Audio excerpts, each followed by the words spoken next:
ones and not cry. You know, just minus the effects of Kuvaki. That's a sure sign that we're officially in Snezhnaya now.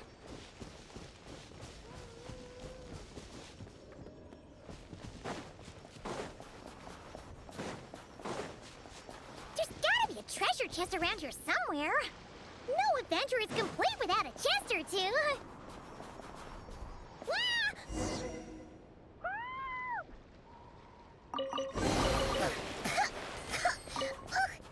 Paimon got a mouthful of snow!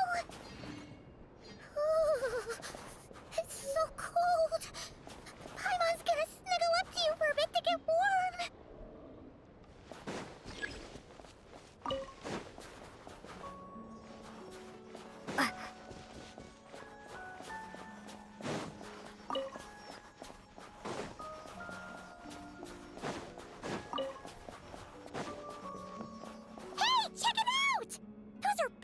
Right? Oh, look how big and fluffy they are! So cute! Quick, take a picture before the moment passes. Right here. If we get any closer, we might scare them away. Let's see how your camera skills are these days. Oh, wait a sec. Paimon sees something! Come on, quick! It looks like a train carriage!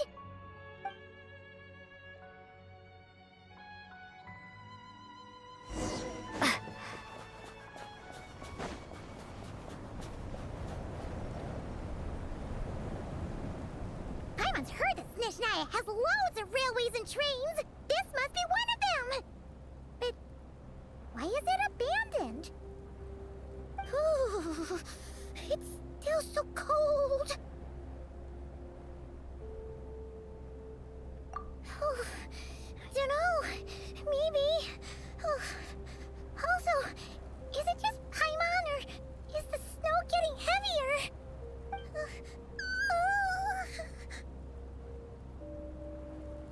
Yeah. So it can't just be because of the cold. It's hard to describe, but Paimon feels so weird. She's never felt like this before. Everything feels heavy. Getting kind of dizzy, too.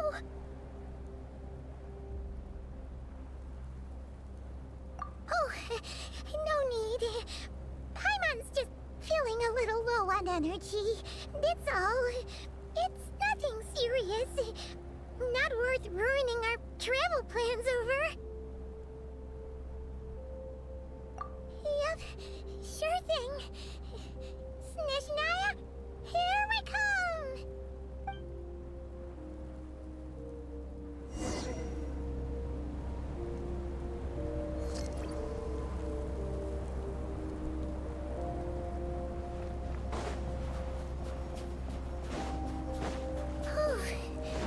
Seems like the snowstorm is getting worse by the minute.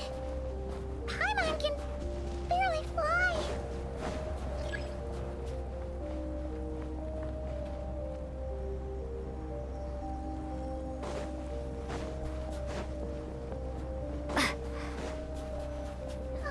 Oh, look! There's a cabin over there. Phew. Let's get out of this storm.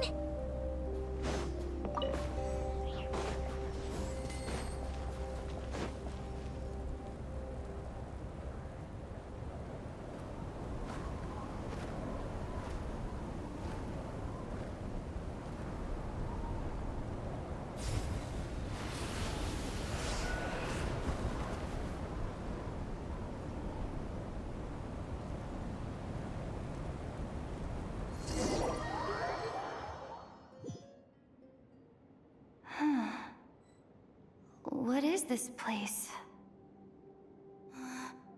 Where's Paimon? I need to find her. Fast!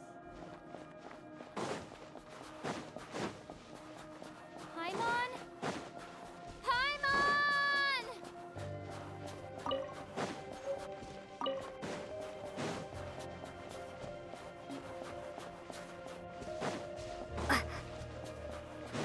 That's strange. could she be? I guess I'll try further ahead. Hang in there, Paimon.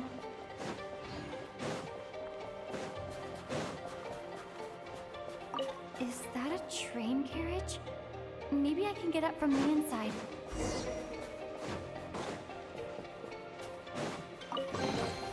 Is this an answer from this world?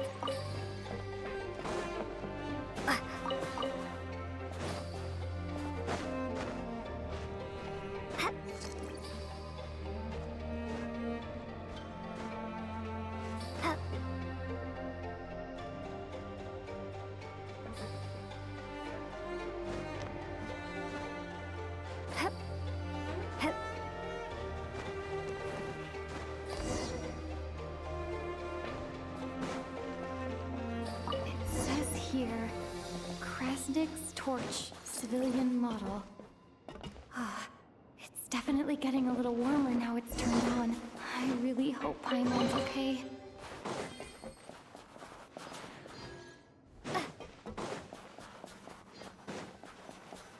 What was that strange sound? I can't tell if... Paimon? Paimon, is that you?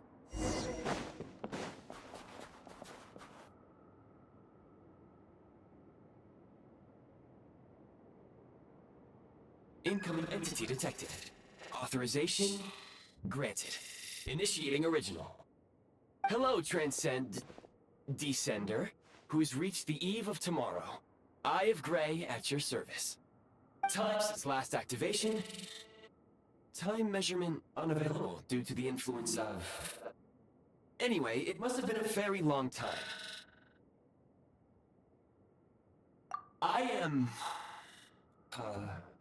I was born to fulfill a mission, to reach tomorrow. To this end, I must... Strange. What was it? Wait, my body? Huh? Why is my body like this? Apologies.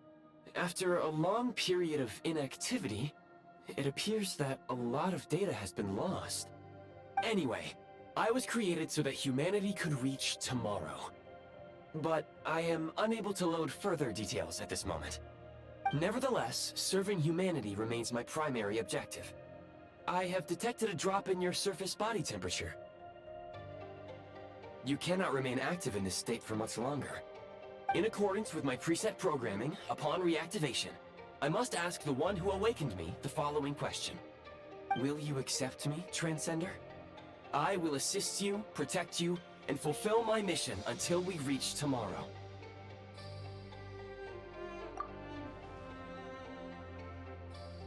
I understand your position. However, given your current physical condition, I must suggest that you reconsider. Before I was activated, you called out a name. Presumably that of your missing companion? If you agree to accept me, after helping you get out of here, I will search for said companion and pinpoint their location. To answer your question, yes.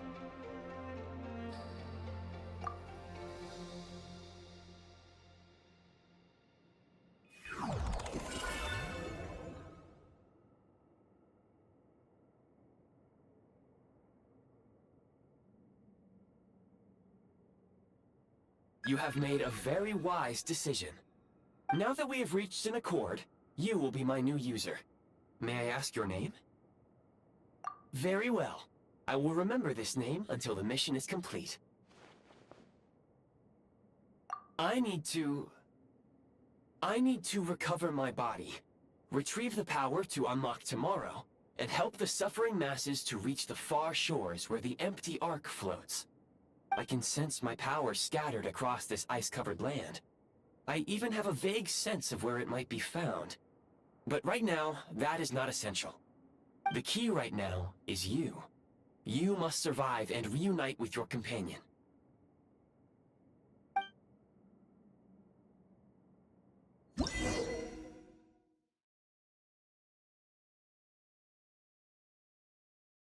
You may now execute the command, Demolish. Use it to remove the prime ice unit count has been updated.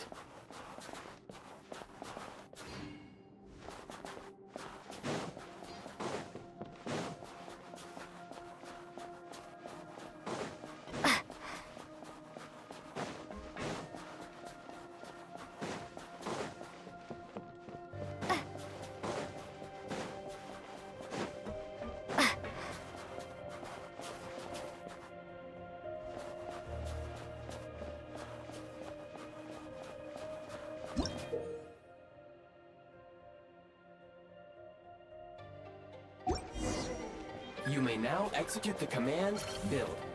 Use it to create a prime ice construct to prop up the door.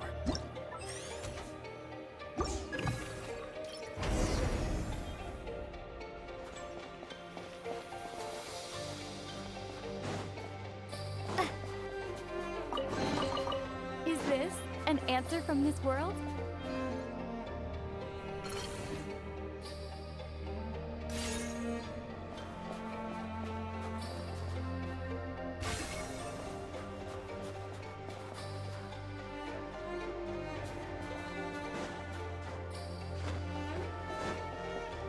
Scanning local environment. Exit has been sealed off with ice. That would not be an efficient approach. One moment. Usable construct blueprint detected nearby. You can use this to clear the solid ice ahead of you more quickly.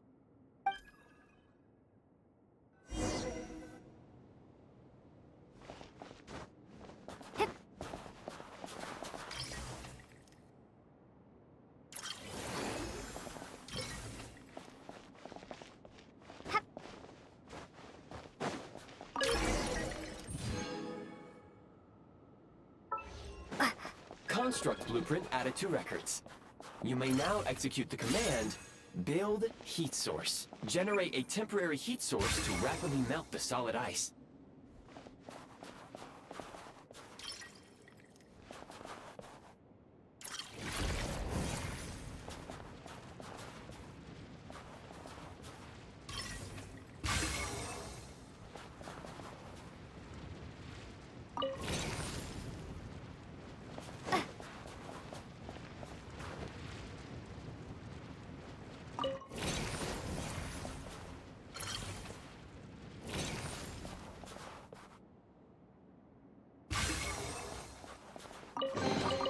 I'll keep this close.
A reward on the road.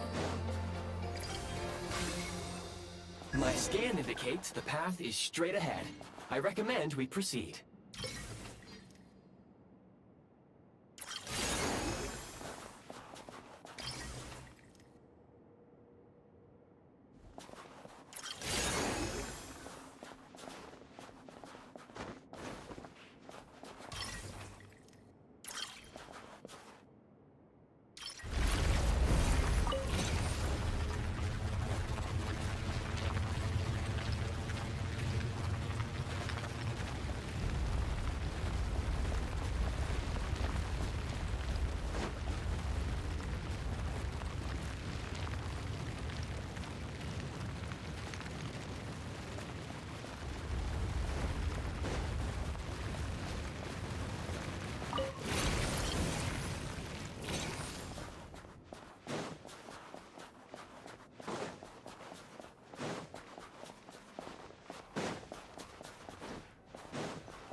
Kresnik Crystal located.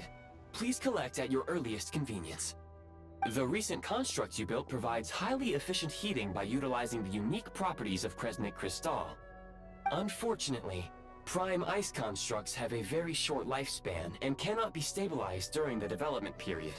Hence, the authorization to use Kresnit Crystal was granted. That said, I have already forgotten what warmth feels like.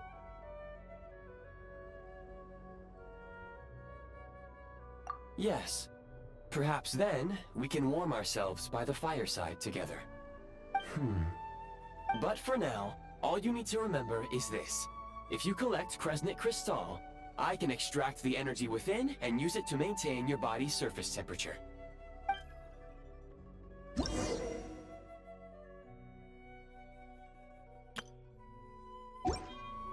Low power. Please use Kresnit Crystal to replenish energy reserves.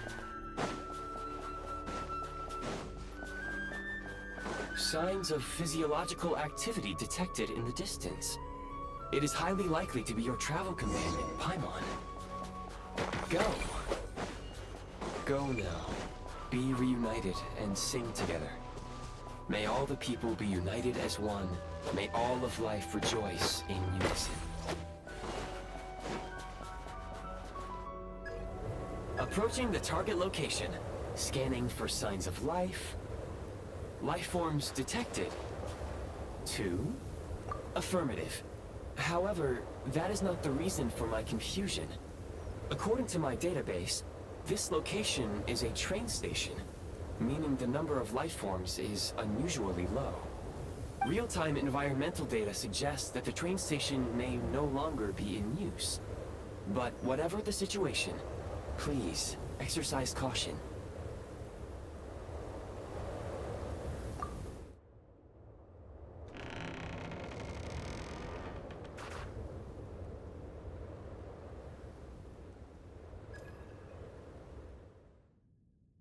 Paimon!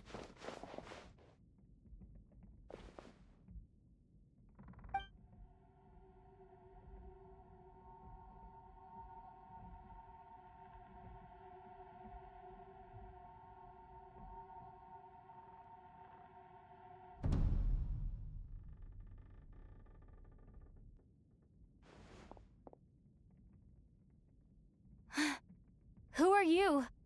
Don't worry. She's only sleeping. You must be the Traveler.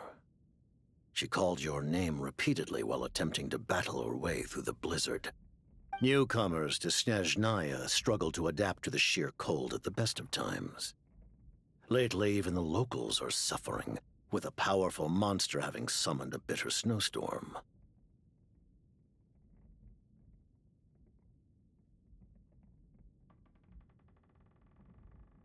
You two must be very important to one another. You should take more care not to get separated. Your eyes. Are you Conrian? There are indeed some Conrians left in this world who survived the cataclysm. But I doubt that is news to you. It would be unwise to interrogate my identity here. Focus your attention on your travel companion instead. We will meet again very soon.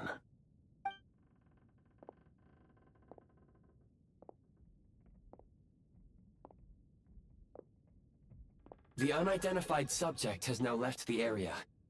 He appears to be an individual of great significance, but my search has yielded no relevant data. I will against the odds. Your companion is safe and sound. The other person even left a blanket for her.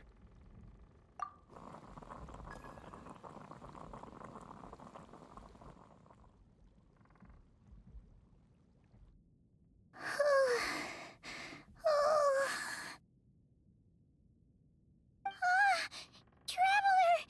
Oh, thank goodness you're okay. Paimon was so worried. She looked everywhere for you. It's okay. Take it easy. Are you feeling all right? Pretty much the same as when we first got to Snezhnaya. Paimon must have caught a cold. She was feeling so faint. She just couldn't keep going any longer.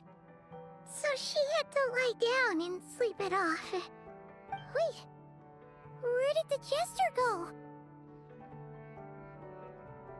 Yep, the director of the Fatui. The Jester Piero. So, you met him? The Jester must know everything about the Tsaritsa's plans. But there's no way he'd tell me just like that. We might well have ended up clashing. Well, he was right about one thing. Right now, the most important thing for me is to take care of Paimon while she's unwell. He had no intention of explaining his motives, and he left in something of a hurry. Hey! What the... Who is that?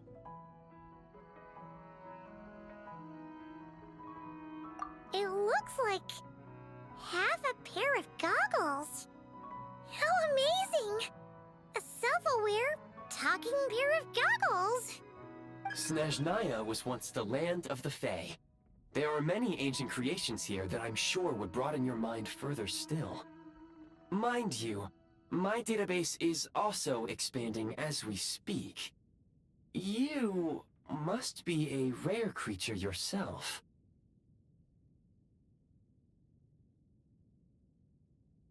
Oh, wow! Well, thank you so much. You've earned yourself some of Paimon's favorite candy.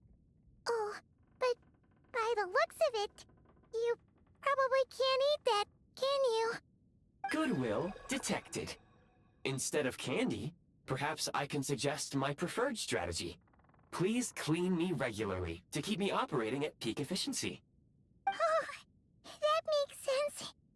Every pair of goggles needs wiping clean once in a while. Sure thing, mister. Anyway, back to the Jester for a second. Paimon's still confused about something. When he first showed up, he already knew Paimon's name. And he acted like he expected Paimon to know who he was, too. Paimon could tell that he was Conrian from his eyes. And he definitely seemed like someone pretty important. But beyond that, Paimon didn't know anything about him. It was only later, after he rescued Paimon from the snow, that he properly introduced himself. That's the only reason Paimon knows he was the Jester. Oh, seems unlikely. He ran into the snow following the sound of Paimon's voice, with a really anxious expression on his face. He didn't act like someone who knew she would be here in advance. And after bringing Paimon here, he just stared out at the snow. He didn't do anything to Paimon at all. In fact, he barely said anything. Wouldn't even answer any of Paimon's questions either. Paimon didn't feel unsafe around him, and he didn't seem to have any ulterior motives. For all we know, he might have just ignored Paimon's questions so she'd give up and go to sleep. Please allow me to interrupt. Fatui and director are unfamiliar terms. May I ask for clarification? Wait, you've seriously never heard of the Fatui? Oh, they're like the Tsaritsa's inner circle. Really powerful people. And the director is their boss. Understood. Since they hold elite positions and serve their god directly, it stands to reason that they would conduct themselves with due decorum. I am inclined to agree with your assessment, Miss Paimon. I did not detect any ill will from the gentleman in question.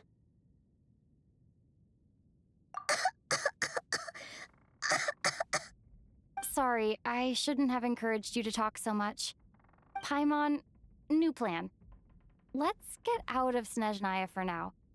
We can come back after the weather clears up and you're all better. The Jester mentioned that this snowstorm being the work of a monster is worse than most. Even if we made it to Snezhnograd, we'd still have to wait out the storm before we could do any exploring. Oh, well, it's really nice of to look out for Paimon, but she doesn't want to hold you back. We were really psyched up for this journey when we first set off. Just think of all the burning questions we have.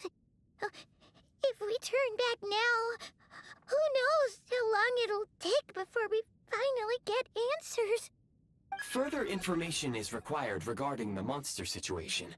But objectively speaking, there is another, more pressing issue at hand.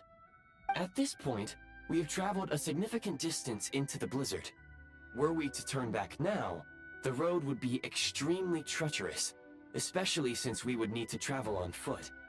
If, however, we continue onward, there may be a better solution. Do you remember what I said as we neared this location? I told you that this is a train station.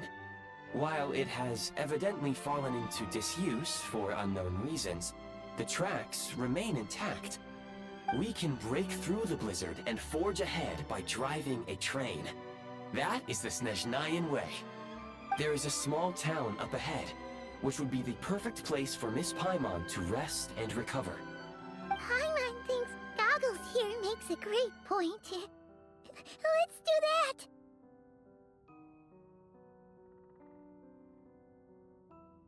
Oh, come on. Don't worry. Think of all the traveling we've done so far. When has Paimon ever gotten sick before? Practically never. 'Cause she's in great shape. Sure, she's a little tired right now, but it's sure to clear up on its own.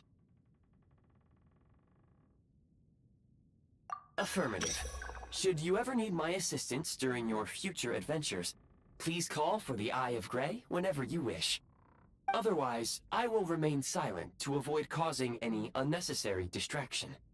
Now, please follow me to the train tracks.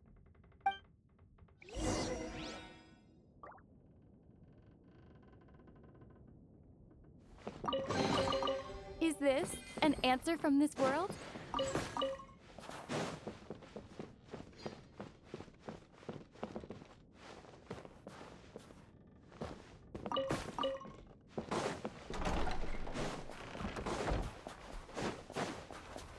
Please confirm when you are ready to depart.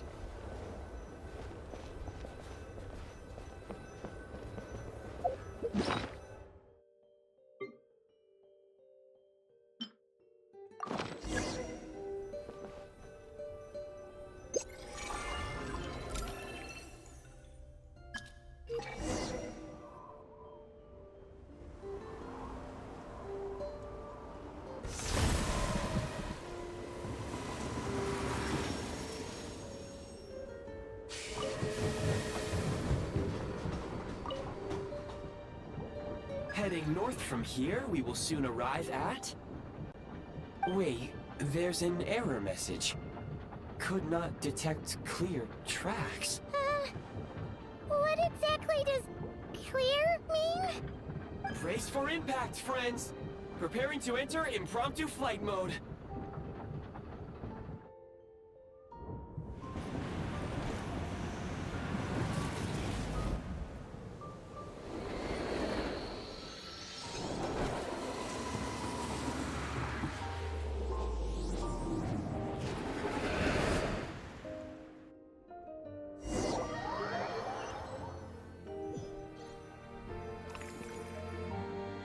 How strange.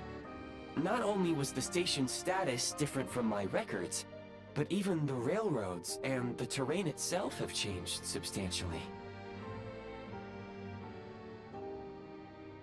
Yeah.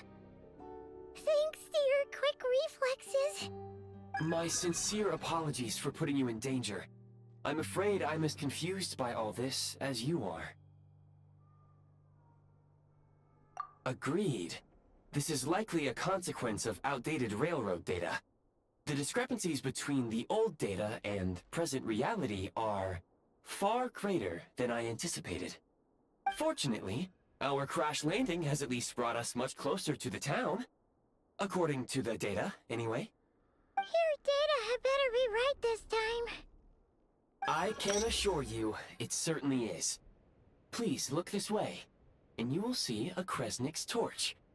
It seems our ill-fated train ride was a blessing in disguise. We have taken the shortest possible route. Rest assured that I will take user preferences into account next time I plan a route. Next time, I will get it right.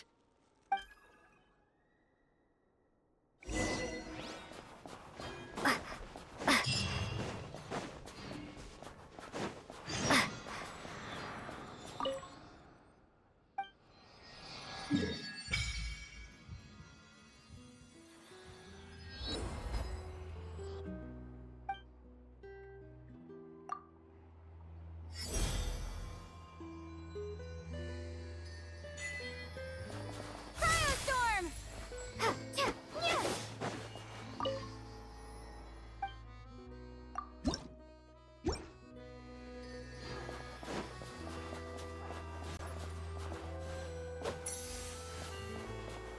Excuse me? Is there an inn nearby? I'm sorry, but they've all closed.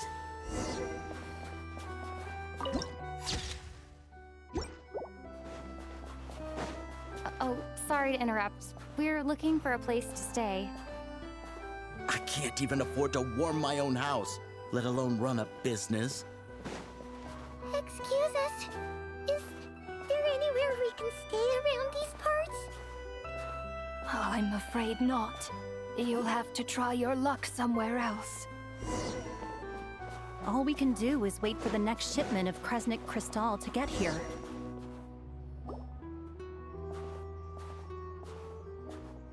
Hi there. Do you know if there are any inns still taking guests in this town? Doubt it. They're probably all closed. No one has enough Kresnik Crystal to heat their own homes, let alone a business. Oh, what a bummer. I clocked you a while back. You adventurers or something? We don't get many tourists in inland Snezhnaya these days. Why is that? Because of the snowstorm? In part. But the bigger reason's Project Stuzha. Since it's Her Majesty's will, we have to put up with it whether we like it or not. Oh, sorry. I assumed it was common knowledge by now. Basically, the Tsaritsa is planning something big. Something that requires an enormous amount of energy. Even if they used all the surplus Kresnik Crystal in Snezhnaya, it still wouldn't be enough to meet demand. So, the VII passed a resolution requiring all factories and households to reduce their energy consumption. The policy has thus been charmingly named Project Stuzha, meaning bitter cold. Bitter cold? So, like, it's gonna be a cold winter, folks? You're all gonna have to find a way to get through it? That kind of idea? Pretty much. When you're broke, you scrimp and save. When it's cold, you huddle together for warmth. There's always a way to stretch things out to make ends meet. Trouble is, if you stretch someone out like an elastic band for too long, who knows if they can ever bounce back. You know what? Come with me and see for yourself.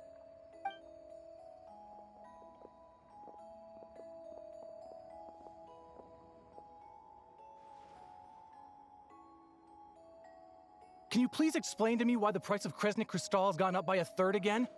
Even as our purchase quota has gone down. You only come here twice a month. This won't even last us a week.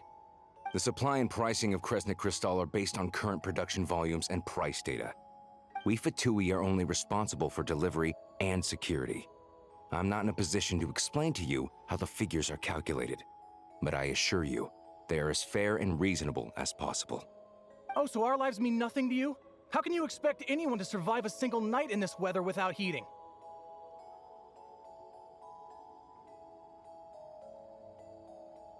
Since you insist on making me repeat myself every single visit, I will remind you again. There is no monopoly on the trade of Kresnik Crystal. You are free to purchase the shortfall from elsewhere on the market. What market? Nobody else is selling! And when they do, they charge 8 times the normal rate! It's robbery is what it is! Which is why the Snezhnaya VII passed a resolution to support border communities. without which you wouldn't even be able to buy Crystal from us to begin with. So if you're here just to argue, move aside and let the next person in line come forward. Everyone's feeling the cold here. You! All right, everyone, let's calm down for a second. A few words, if I may. We're all subjects of Her Majesty the Tsaritsa, and I'm sure every one of us is dedicated to her great cause. We all know how cold it is. And the more it snows, the harder life gets. Everyone's struggling already. Let's not make things even more difficult for each other. But Liaison Shishkin, there's clearly something wrong with this quota. I have a family in Marepasak who tell me they can buy at least double our crystal allotment. Oh, believe you me, I had the same reaction when I first saw the numbers. Couldn't believe what I was reading. I even wrote a letter to confirm the true figures, but I'm afraid the quota really is as low as you've been advised. Still, you must understand that calculating these energy quotas is a complicated balancing act. They have to factor in population, town size, industrial application.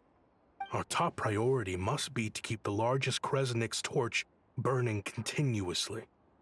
Only then can we sell the remaining crystal for household use, and in doing so, we must make sure that everyone is treated fairly. As our Fatui comrades said, they are only responsible for delivering the goods. They need to keep accurate records, and they do not have any authority to modify the rates or quotas. That's right. Our duty is to do things by the book. Tell you what, listen. I know how anxious and upset everyone is. As a matter of fact, I was just discussing it with the mayor. What we can do is open the lower combustion chamber of the Kresnik's torch to the public. You can come to me directly to register, and I will allocate time slots accordingly. I can't guarantee there'll be ample energy for household use. We can at least make sure you'll be able to boil water and cook food each day. Let's hang in there and make this work together, all right? Fine. I don't see any alternative. So, this is Project Stuzha in action, huh? Oh, no wonder nothing's open for business. People are barely getting by.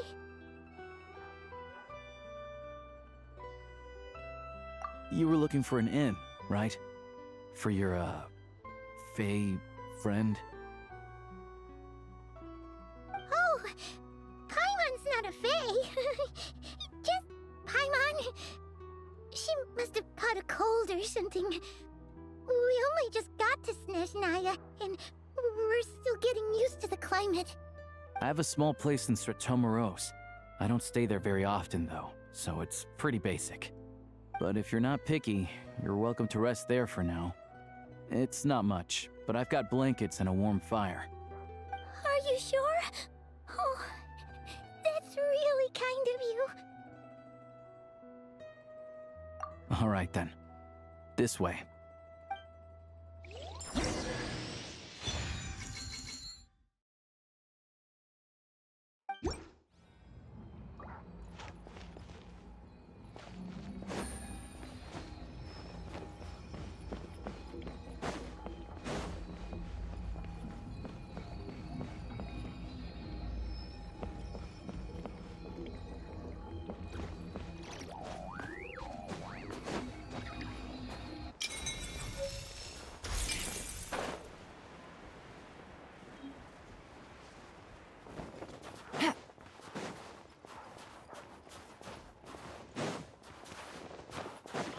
Take it easy.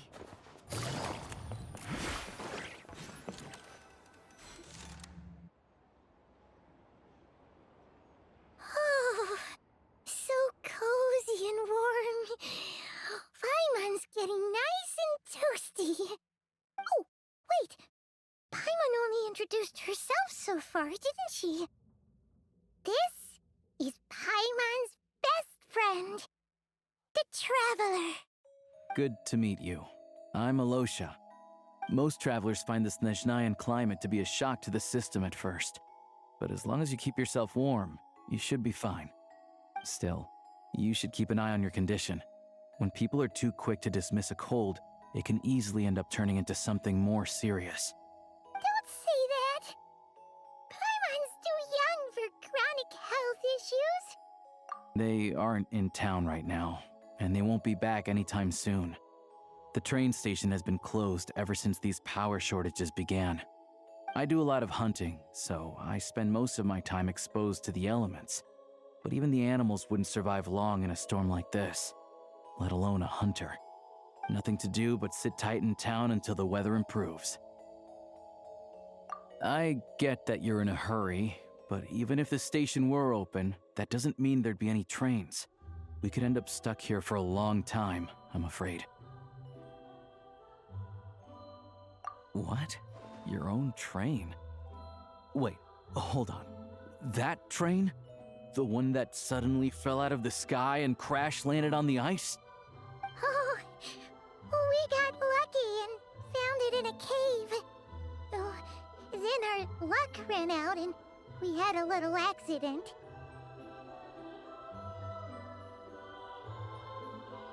Pretty crazy for a random find in the mountains. Well, as long as your train's good to roll, you might get to Snezhnaya after all. I've been doing some digging recently. Turns out, the real reason for the current energy crisis in Stratomaros is that some of the supply is being seized for a private stockpile.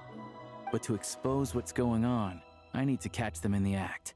So, I'm heading off to catch a rabbit. Huh? Wait, a rabbit stole the crystal? It's a figure of speech. Real rabbits couldn't pull this off. They'd prefer carrots to Kresnik Crystal anyway. Shishkin, Mr. Positive Attitude, let's all get along now, shall we? Him? Really? Paimon never would have guessed. Huh? You're coming with? Huh. Oh, okay then. Just give Paimon a second to get ready. All right. Guess there's no point pushing myself. Paimon will stay here and hold the fort then. Be careful, you two. Oh yeah, there's one more introduction to do.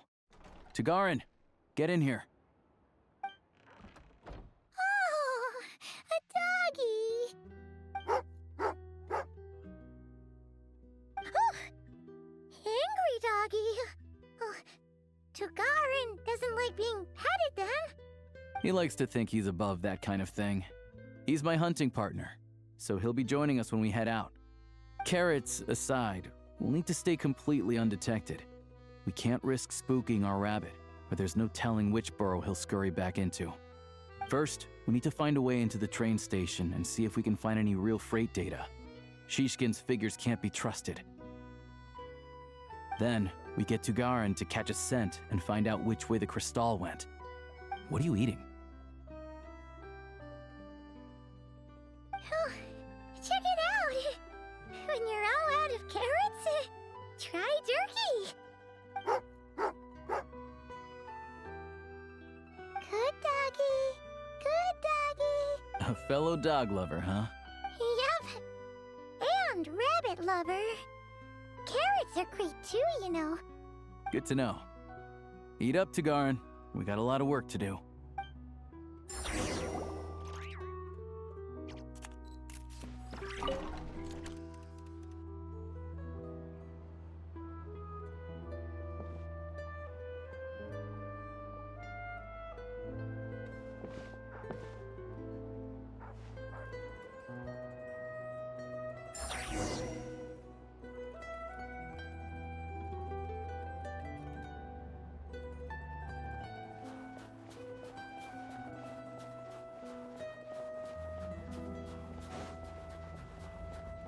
Wait.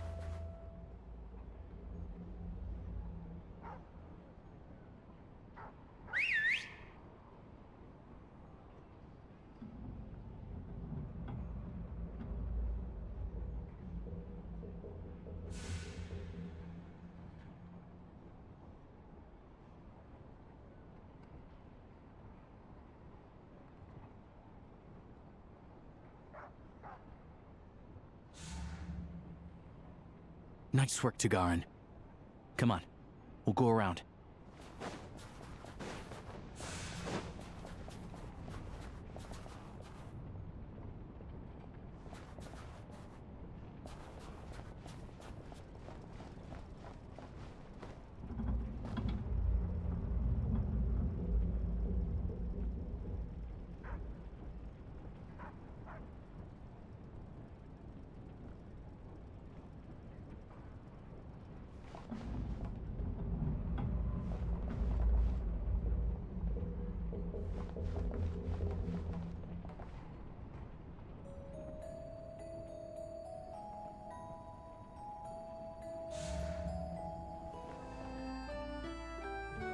There we go. A freight list. Straight from the Fatui. So Shishkin won't have had the chance to doctor the figures. Looks as new as the day it was printed. I guess no one bothers reading these unless they have ulterior motives. Yeah, this is all we need. Come on, let's get out of here. Then go track down the crystal. Tugarin's a keen hunter, and catching rabbits is his specialty.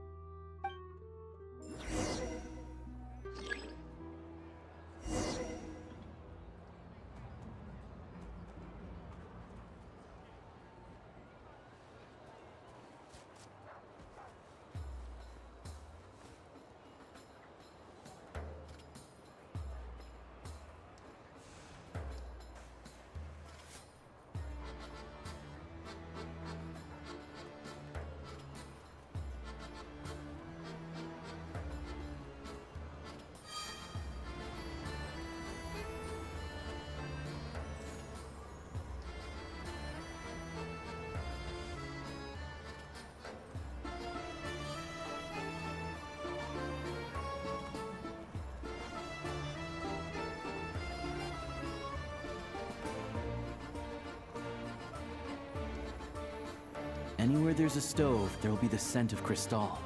That's normal.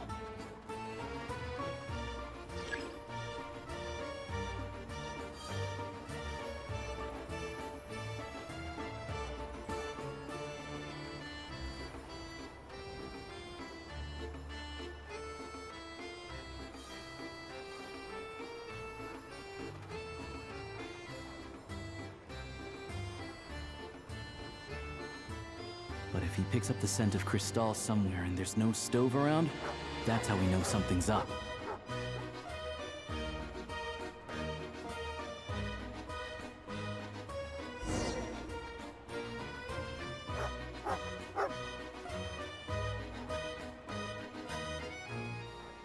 This must be the rabbit's warren. Good job, boy. Sure enough, there's a tunnel. You stay here and keep watch. I'm gonna take a look inside.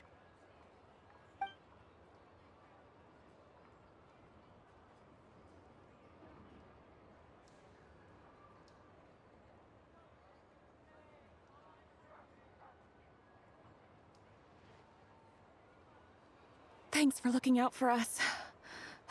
Things are getting tougher by the day. No need to thank me. It's my pleasure. Sure as Her Majesty the Tsaritsa watching over us, every sacrifice will be worthwhile. Let's grit our teeth until the blizzard passes. These days of hardship will be over soon. Maybe for everyone else, Liaison Shishkin. But for you, the hard times have only just begun.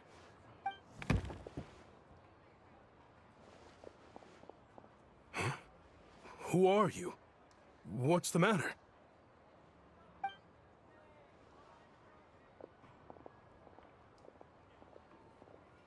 I just had a question for you. Why, when times are as tough as this, would someone hoard more Kresnik crystal than they could ever use? All the crates here are from the most recent shipment, but they weren't brought here for sale. Instead, they were secretly stashed away. Would you be able to shed any light on the situation, Mr. Shishkin? Me? Why, I have no idea. But look at how much there is. It's quite a godsend. Now there will be plenty to go around. This godsend was found in a cellar adjacent to your residence following a tip from Mr. Alosha. And this is only a fraction of what we found down there. We're still taking a full inventory. The official figures will be finalized shortly. I've always been grateful for your efforts to mediate between us and the townspeople of Sretomaros. But now, Mr. Shishkin, it appears you were the source of the conflict all along. How could you do this to us? We trusted you to have our backs. You've been lying to us this whole time? Hey,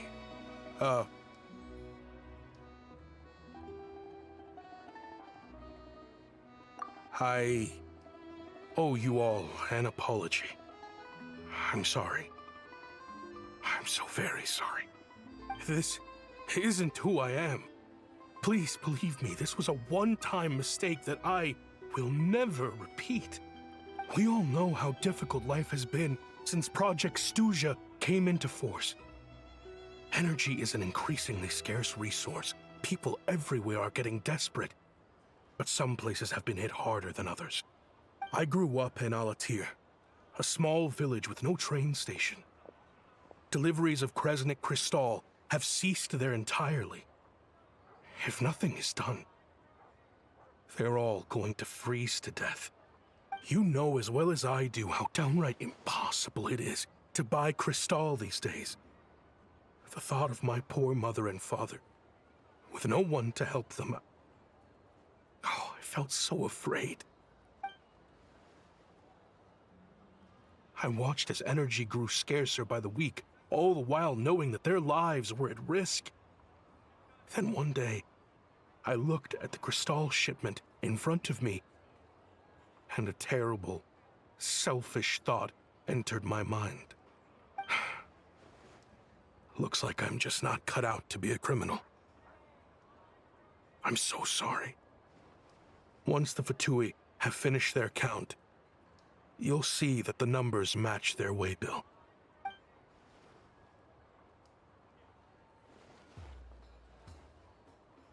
I have the official Snezhnayan quotas here. Anyone who has already purchased energy, please make your way over here to correct your transactions. I'll make a batch purchase of Crystal worth 3 months' salary for you all to use free of charge. As for Alatir, I'll think of something else. You don't have to go that far. Yeah, owning up to your mistake is enough for me. You've done plenty of good for the community in the past. I'm not looking for a handout. Drop the act. You claim this was a one-time mistake, but the real reason there's only 1 shipment's worth of stolen Crystal in your basement is that you have an accomplice. Reporting in, sir. We've conducted a full search of the mayor's house. As expected, we found many crates full of Crystal, half of which were still in their original shipping containers. This wasn't your first time at all. You've been colluding with the mayor of Sretomaros for a long time now. The train station's currently out of service, but it does open for a short window every time there's an energy delivery. And every time a train pulls in, you're there on site to take inventory and oversee the workers unloading the cargo. The mayor handpicks said workers. Per his instructions, they transport the Crystal by tunnel at night to the mayor's house, and he sells it out of town. But since he can't get the goods out of town by train, he had to arrange an alternative method of transportation. This meant slower sales, which gave me plenty of opportunity to catch him in the act. Wait, the mayor's involved in this too? Preposterous. What proof do you have of any of this?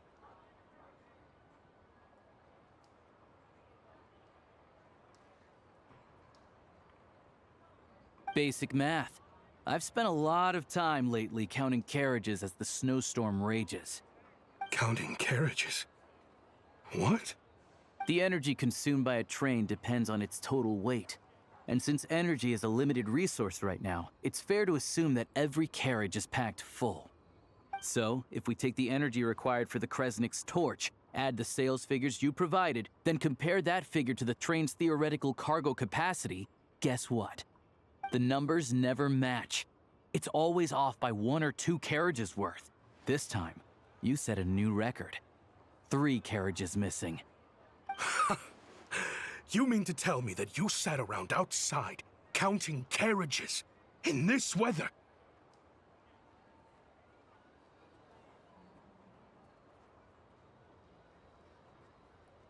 I'm a hunter. I have two options: hunt or starve. Well, I've heard enough. The evidence speaks for itself. Take Shishkin and the mayor into custody and escort them back to Snezhnaya.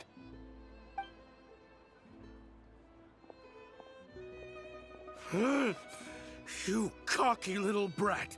Ruining my business! Just you wait.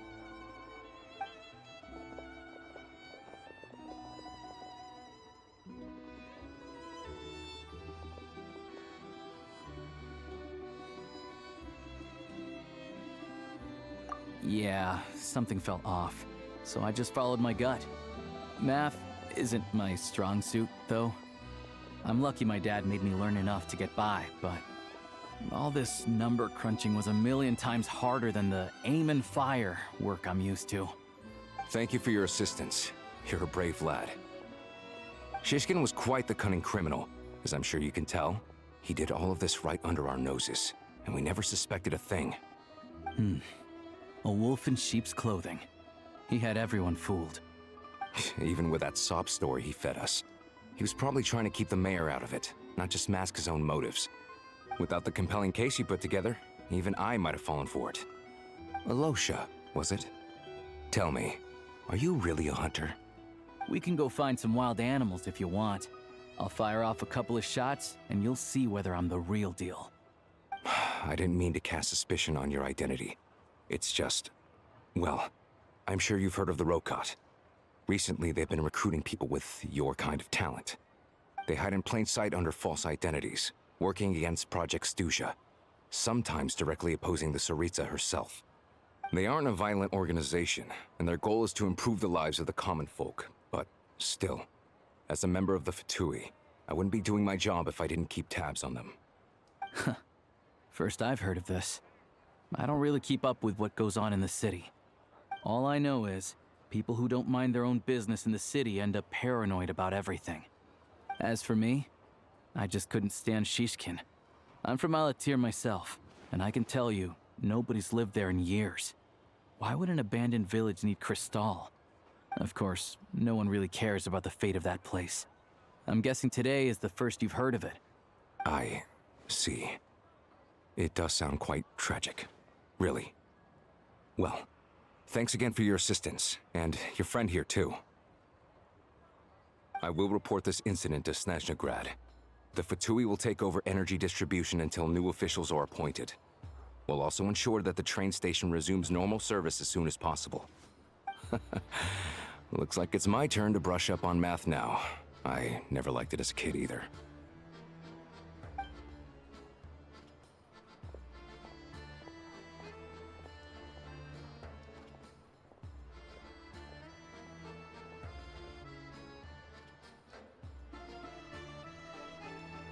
Don't mention it. Isn't the soldier overseeing the delivery supposed to verify the quantity of the goods? Was he just careless? Or was he being paid off too? Who knows? Excuse me. I'll take a share of Kresnik Crystal too. Thanks. I need to take a detour before we head back. There's someone I have to deliver this crystal to.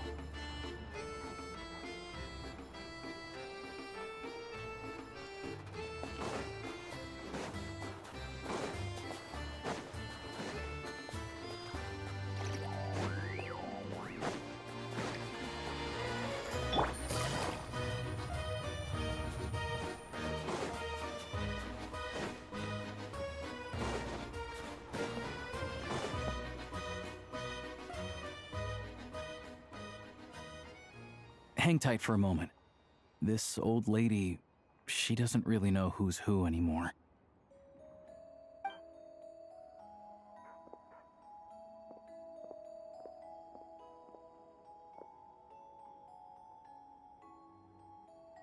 Oh, grandson.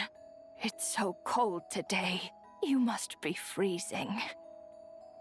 Ma'am, it's me, Alosha.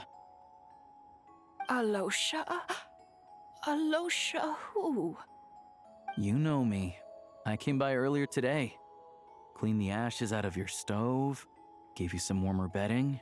and washed your back.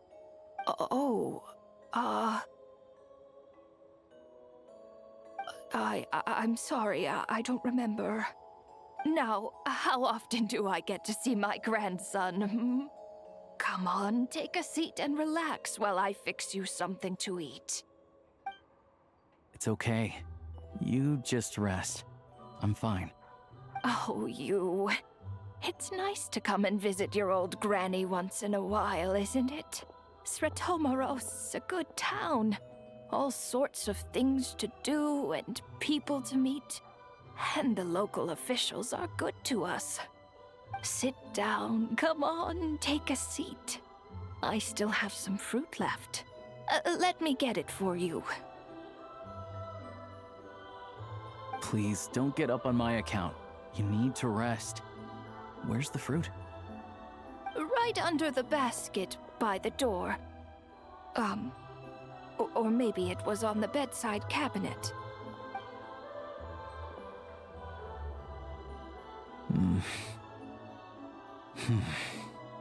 Well, grandson dear, do you like it?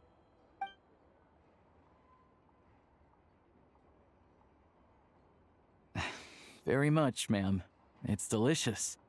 Good, good. Wonderful. You don't need to save any more for me next time, all right? Fresh fruit is hard to come by at the moment. You should eat it as soon as you get it. Oh, I don't need it. I'm fine. But if you like it, come back for some more soon.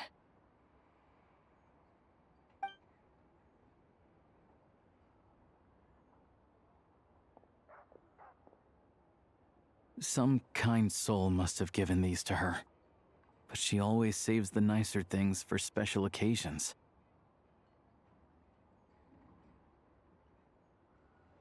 I met her at the market back before her health began declining.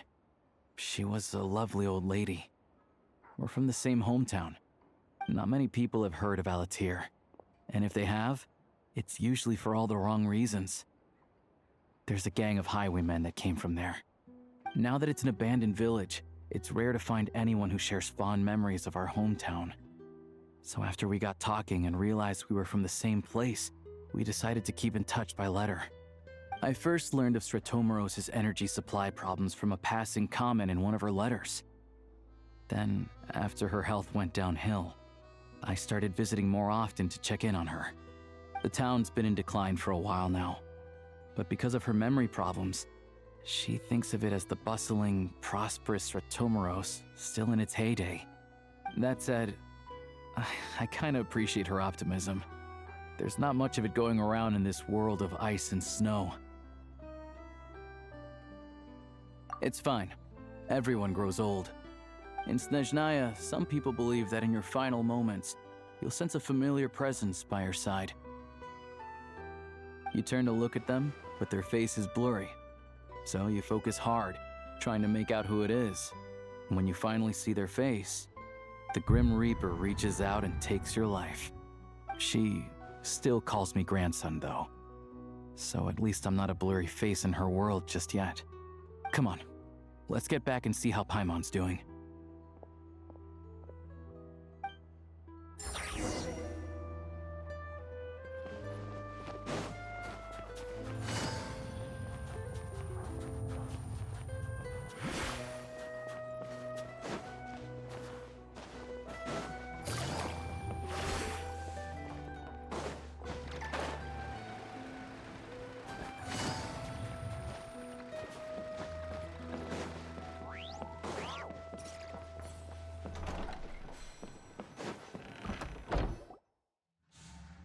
Paimon, we're back.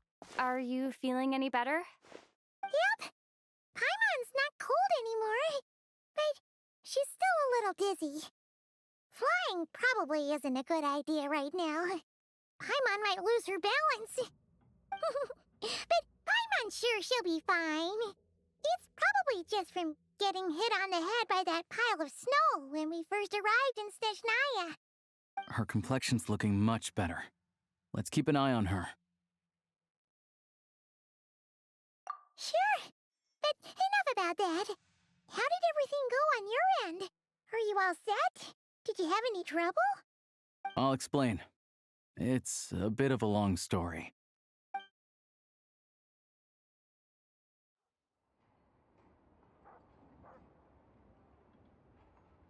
Jeez, you guys got pretty busy. Sounds like the liaison officer and the mayor were running quite an operation. Good riddance to both of them. It's a good thing you managed to catch them. So, you said the train station will open again soon, right? And everyone has enough crystal now? Yeah. Well, enough to survive at least. Project Stuzha isn't going away anytime soon. People will still have to scrimp and save to make ends meet. Don't know. The goal of Project Stuzha is to gather energy for the Tsaritsa, but no one knows where that energy's going. It's never been made public. The thing is, we were told that the project would only last for 6 months, but time and time again, they keep extending it. Extending it? Does that mean the Tsaritsa's plan isn't going very smoothly? That's what everyone suspects. In principle, any proposed extension needs to pass by majority vote in the Snezhnaya Veche. But even though opposition has been growing, any detractors end up caving into political pressure from the rooster, Pulcinella. He's the chair of the Snezhnaya Veche and a key figure in the voting process. He has the backing of many powerful and influential people.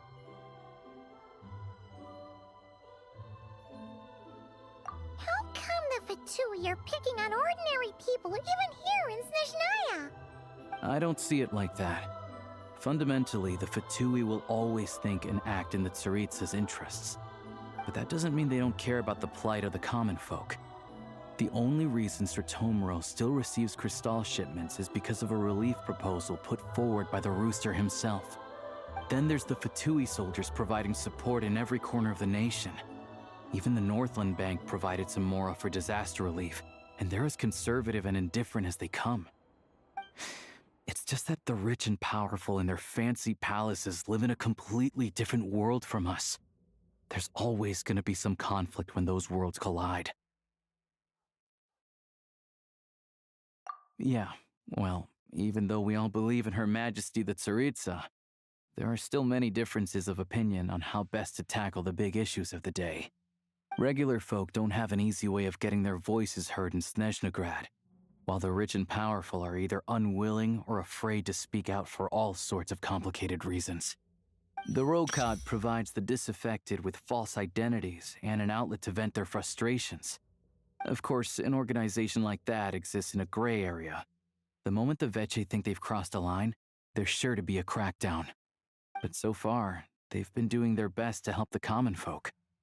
Like us, don't you mean? You didn't hesitate to join in. You're not new to this, I can tell. That's because we're adventurers. It's our job to help people out with commissions and get to the bottom of things. Sounds like we're going to get along. So, what's your business in Snezhnaya? Aside from taking your friend to see a doctor, of course. I want to meet the Tsaritsa. It's complicated. I've had run-ins with many of the Harbingers along the way, and I really need to know what the Tsaritsa is up to. Her ultimate goal, what the Gnosis mean in all of this. Since I've made it this far in my journey, I have to find the truth, whatever it takes. Wait, so... no way. Are you who I think you are? Sounds like you've heard of us then. We're getting more famous by the day. I didn't realize I was in the company of giants. Honestly, we're all as curious as you are about what the Tsaritsa's planning, and why it has to involve us freezing to death in the snow. But getting in the same room as her won't be easy. The common folk aren't permitted to meet her at the best of times, and right now, she's probably not even in Snezhnaya. Word is, she's heading east on a campaign to slay a monster. Yeah, so you've heard of it. A wild, unpredictable monster with the power to summon snowstorms. It also absorbs everything around it into its body, so it's growing constantly. Now, it's so big that the Tsaritsa has deemed it the #1 threat. Luckily, as it grew, it became increasingly less mobile, so it doesn't pose an immediate threat to this town or to Snezhnagrad. I'm sure that Tsaritsa and her personal guard, the Druzhna, won't have any trouble defeating the creature between them. It's just a question of how long it'll take. Suffice to say, you won't be seeing her anytime soon. You'll have to wait until she gets back. Fair. Well, the Fatui will be taking over management of the train station for the time being. Things should be up and running by tomorrow. Once it's open, we can see about getting your train towed to the station. Whoa! That's gotta take a lot of manpower. Are you sure we can talk them into it? The Fatui aren't exactly spotless in this whole mess. Plus, we helped them out. Should be easy enough to negotiate.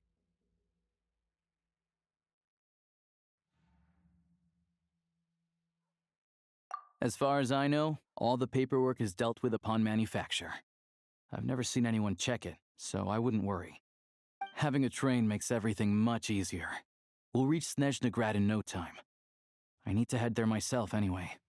Got some game to trade for Mora. I know a good doctor in the city. I'll introduce you when we get there. Oh, thanks so much. Let's get a good night's sleep ahead of our big trip tomorrow.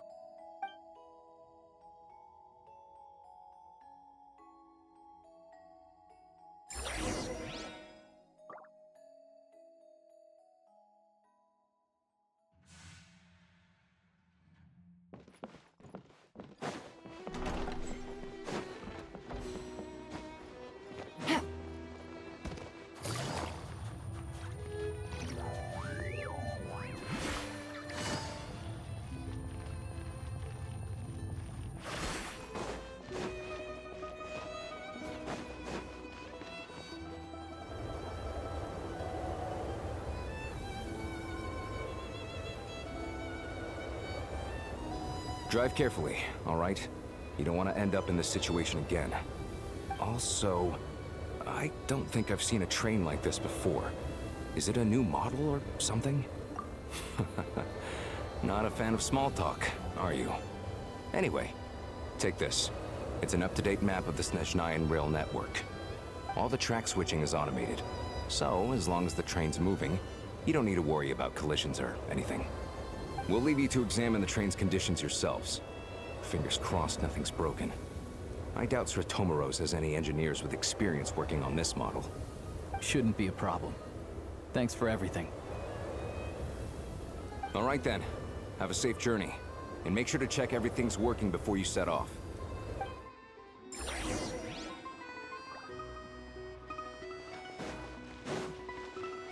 Take it easy.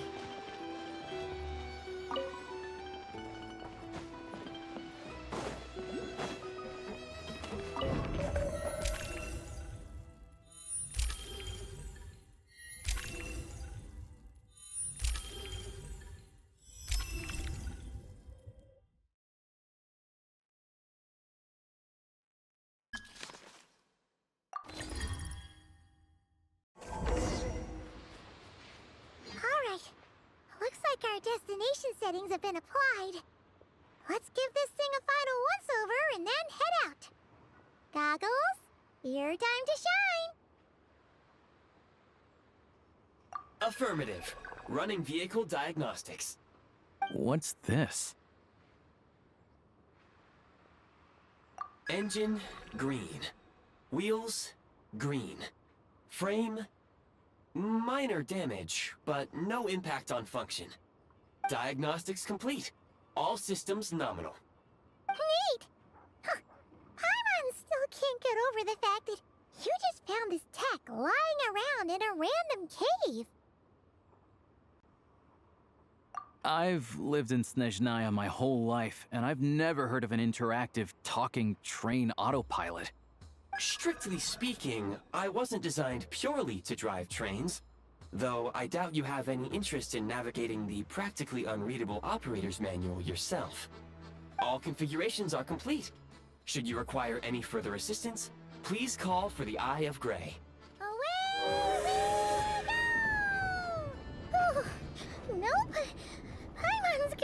a warmer seat.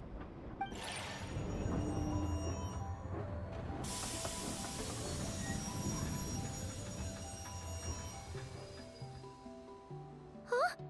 What's going on?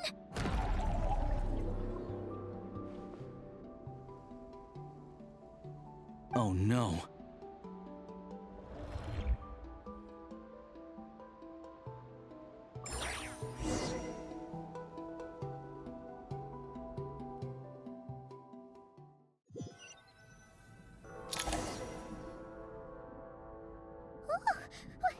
What is this place? Traveler, are you okay?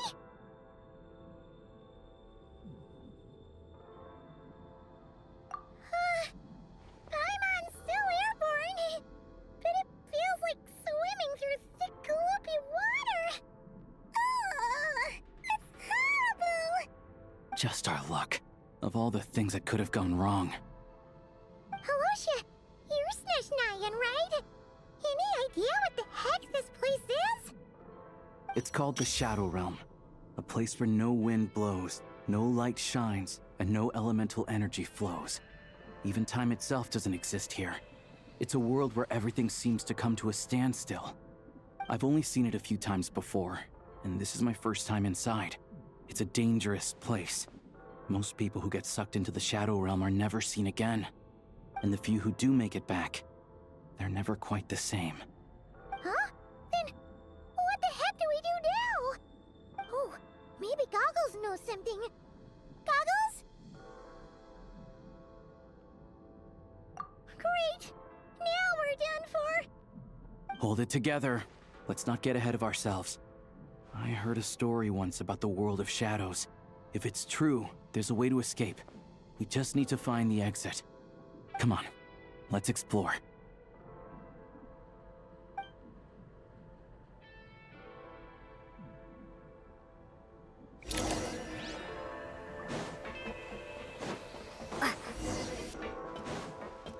Look at these Fatui!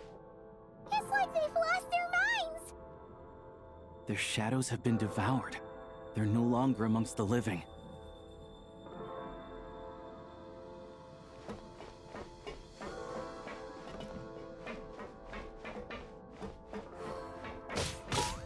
I can't channel elemental energy here, but I have a few gadgets that still work.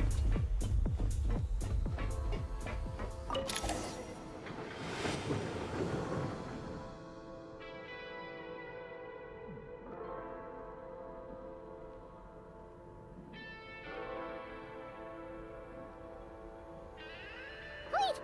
What's that blue thing? Is that... Goggles? Guess we'd better find a way over.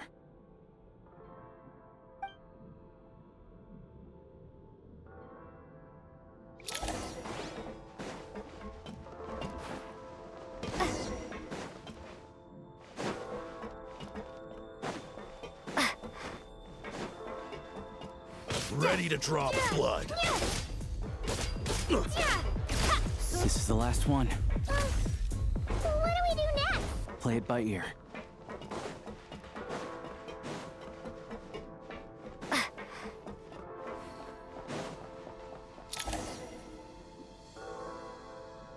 Goggles! Hello. I am glad to see the three of you safe and sound. For now, at least. But things aren't looking too good. Correct. We are now inside what is known as the Shadow Realm, the darkest space in the shell, where even the Most High is loath to cast its gaze. Time and space hold no meaning here. It intersects with the world of the Light Realm only rarely, like an air bubble that rises to the water's surface. We must leave this place before it sinks back down into the depths once more. Sounds like you have a plan. Yes. In fact, the very purpose of my creation was likely to... from the Shadow Realm. It appears that key data is currently inaccessible, but now is not the time to resolve that problem. I have marked the exit to the Shadow Realm for your convenience. In addition, I have prepared some equipment to aid you as you traverse the Shadow Realm, Traveler. It may well be one of my core functions. Scan complete. Construction in progress. Activation code? We once peered into the past from the ruins of the shadows. This is what remains of the Golden City, Hyperborea.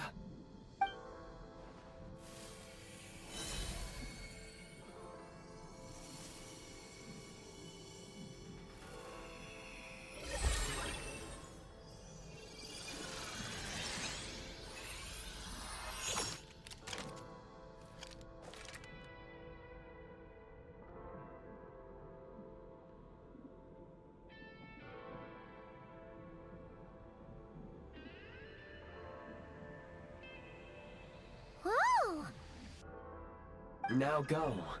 Arm yourselves with weapons of the spirit. Bring down the walls of the stronghold, and extinguish the flaming arrows of the wicked. Is this a gun? In the Shadow Realm, where humans cannot channel the elements, there once was one who, after much research and many attempts, found this to be the most effective means of attack. Let's go. We don't have much time.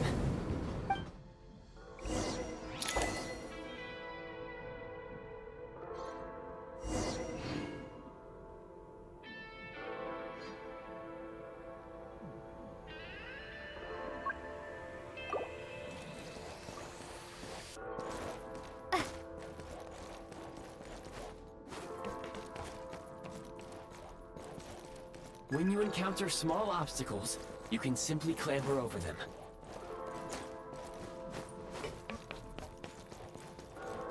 You can slide to navigate through low, narrow tunnels.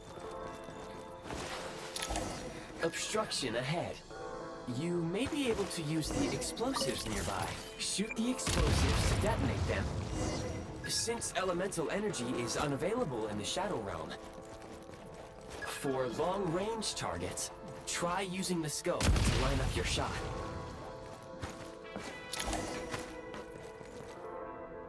Many hostile units approaching. I suggest a new strategy. Take cover, and pick them off one by one.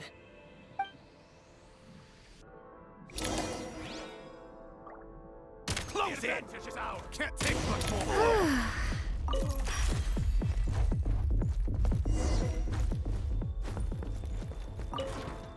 More enemies detected. Try attacking with the newly unlocked Assault function.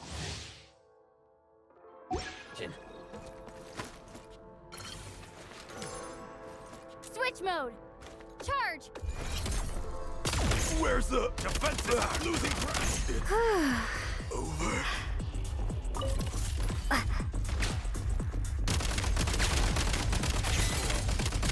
Reload!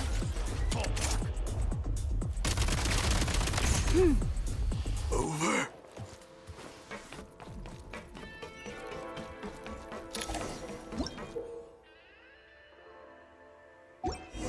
Aim at the freeze mark and pull the trigger to move using the rope.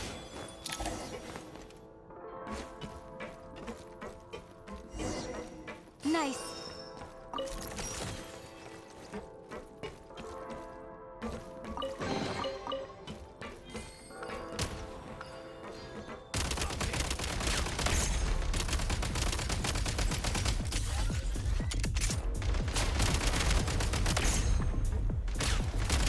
Some supply points can restore a small amount of stamina. Press on. Back in business. Taking cover. Over.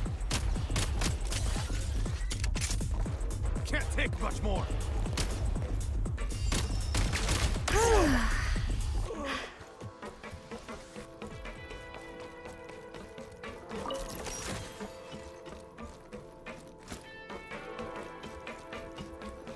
You should be able to use the Prime Ice construct left here to cover long distances.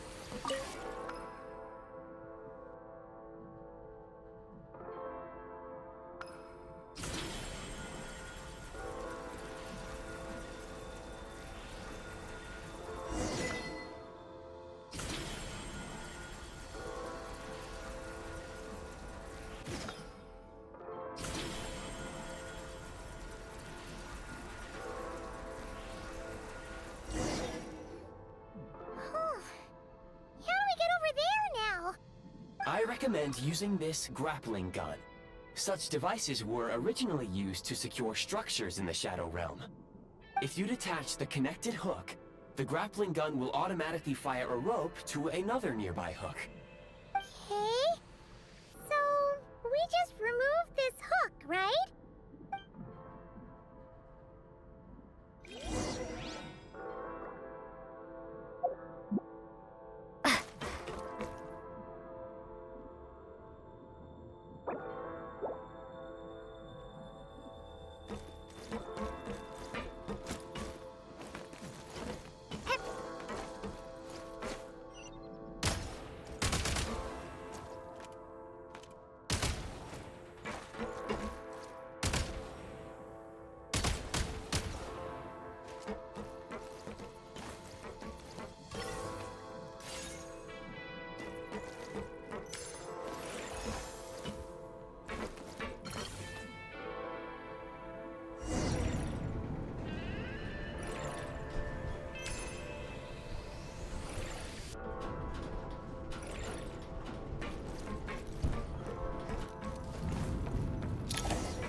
Nice. Get out! Charge! Where's the backup?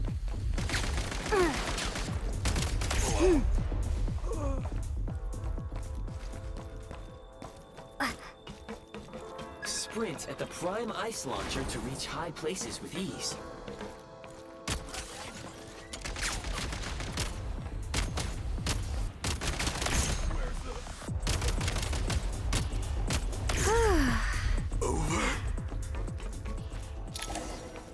Usable munitions detected. Frag crystal.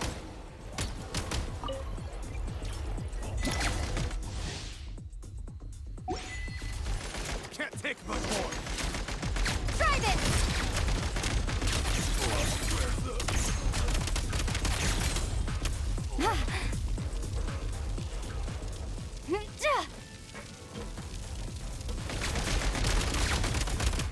Frag out!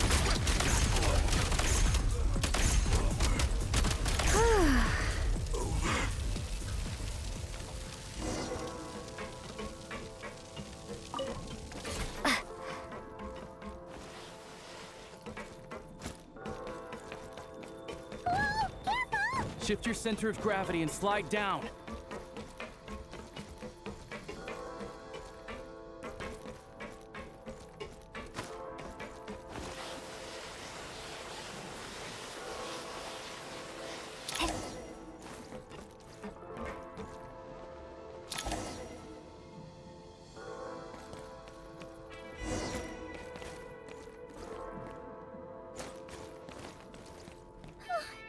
How much longer is this gonna take?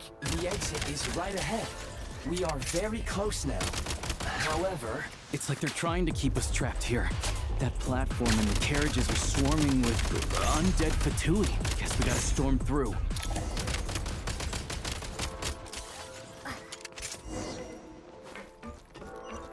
Nice.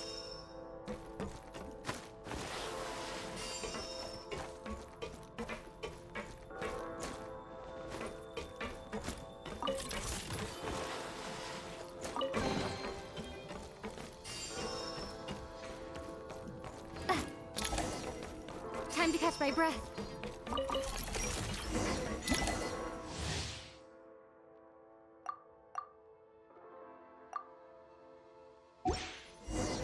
You may find switching to assault mode makes your attacks more effective.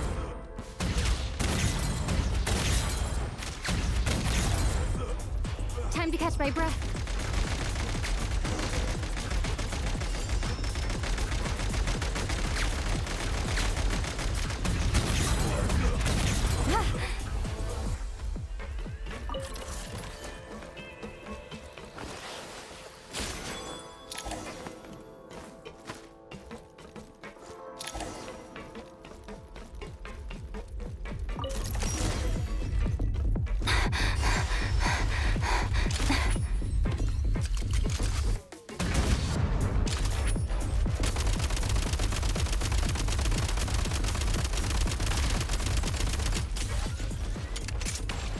Light him up!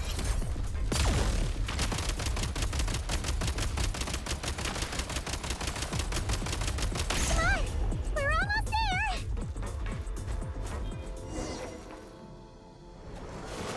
Huh?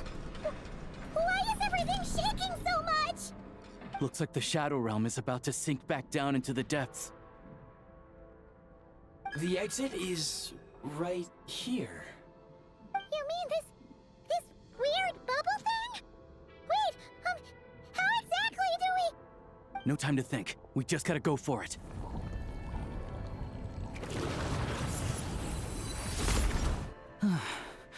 Looks like I was right.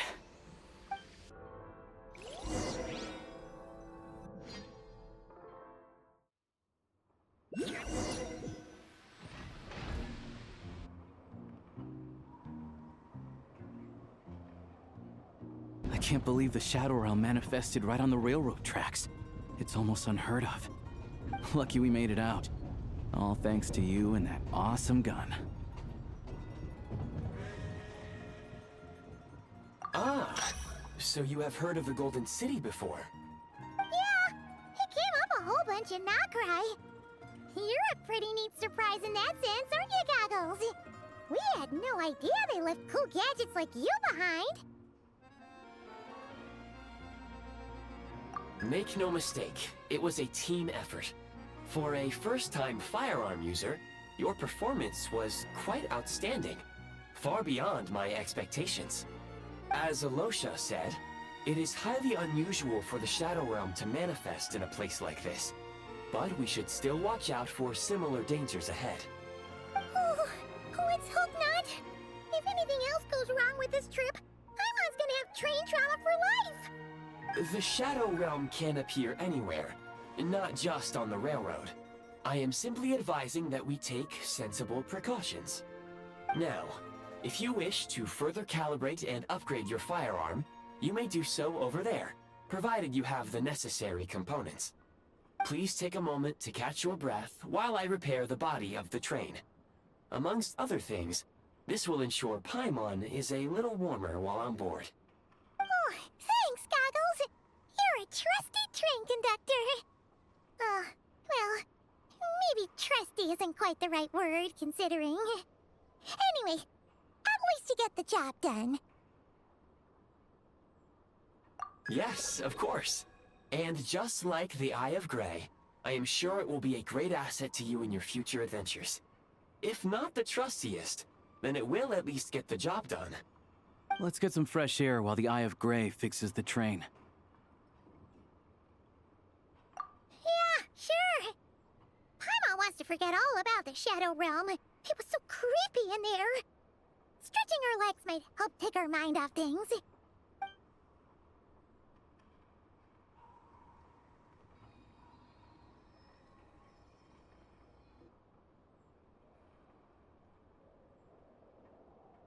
It's so quiet here for a train station. Not a person in sight. Just abandoned houses.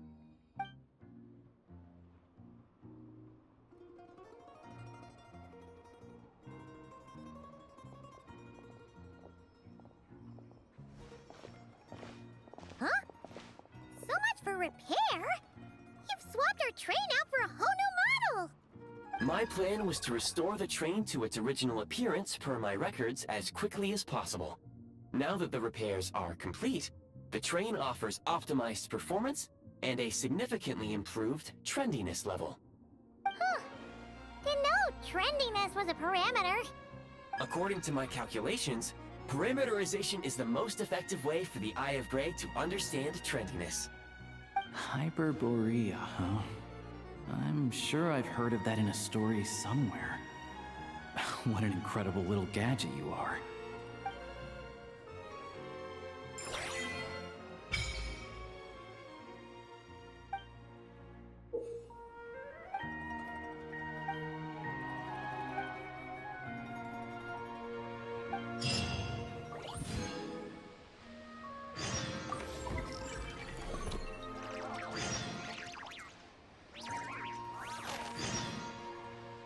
At the top of a tree, looking out over a meadow, cider in hand.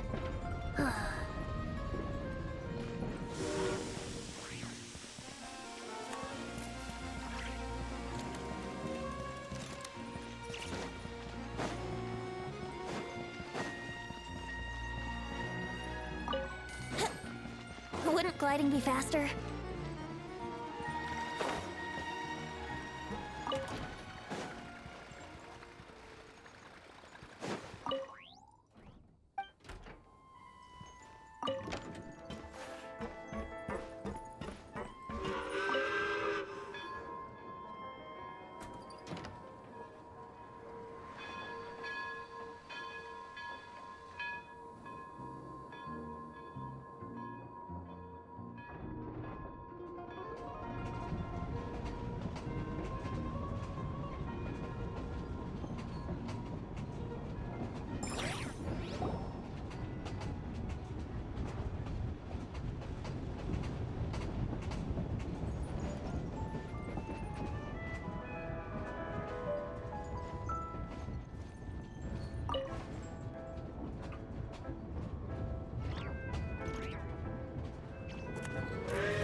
You might want to avoid looking down if you're afraid of heights. No, it's not that. Paimon's just praying that we don't have yet another accident.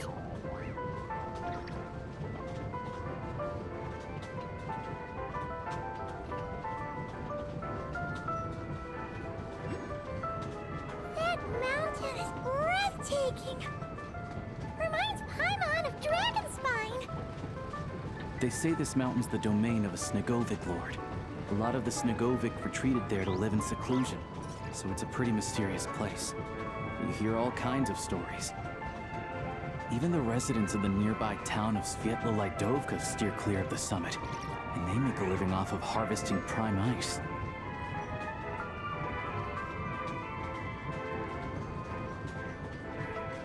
Look, Snezhnagrad's just up ahead.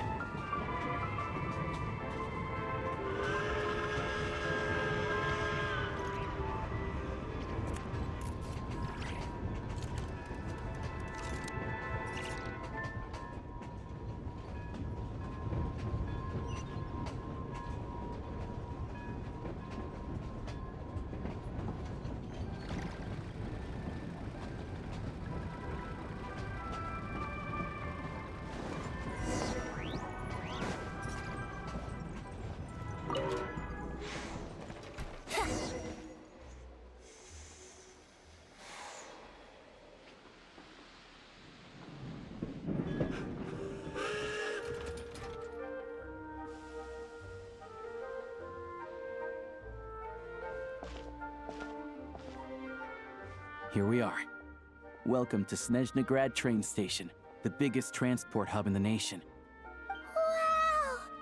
It's so majestic! Just flying from one side to the other would probably leave Paimon out of breath! It's built for maximum efficiency, but yes, transferring trains here can be a little tiring. In the future, you can use this train station to travel anywhere you want in Snezhnaya. For now, though, come with me. Let's get Paimon checked out. This way. There's a lift car that goes straight to Sapoliarni.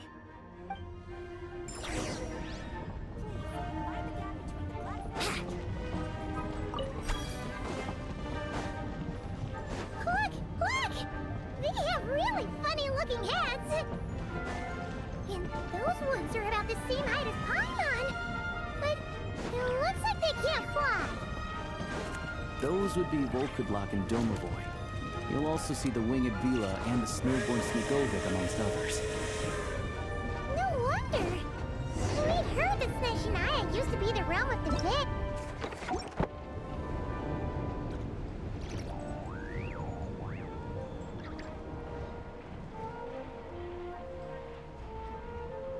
To the left is the Market of Zolny. They sell everything there. You can often find some nifty little trinkets. To the right, you'll see the Korolievsky Theater in the distance.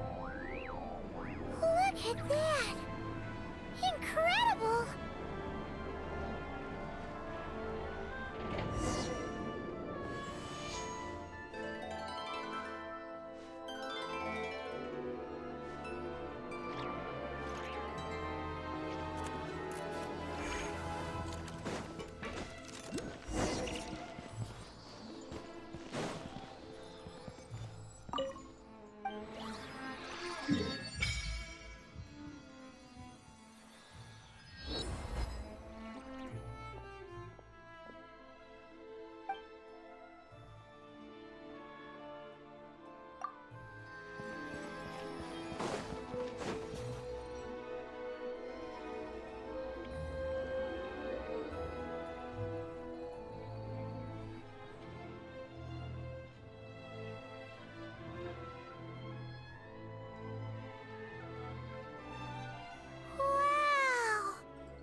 Snezhnaya is stunning! Seeing it with our own eyes makes all the trouble we went through to get here worth it! I found it pretty stunning when I first came here too. But I soon found out that stunningly beautiful means stunningly expensive. The prices here are crazy. I'm just a small-time hunter, so Zolny is where I spend most of my time. This way will take us to Podvorier Restaurant. They offer food and lodging there, so you can get settled in while I fetch the doctor. Is that gonna be stunningly expensive too? Yeah, I mean, there are places to stay in Zolny, but I highly doubt they'd meet your standards.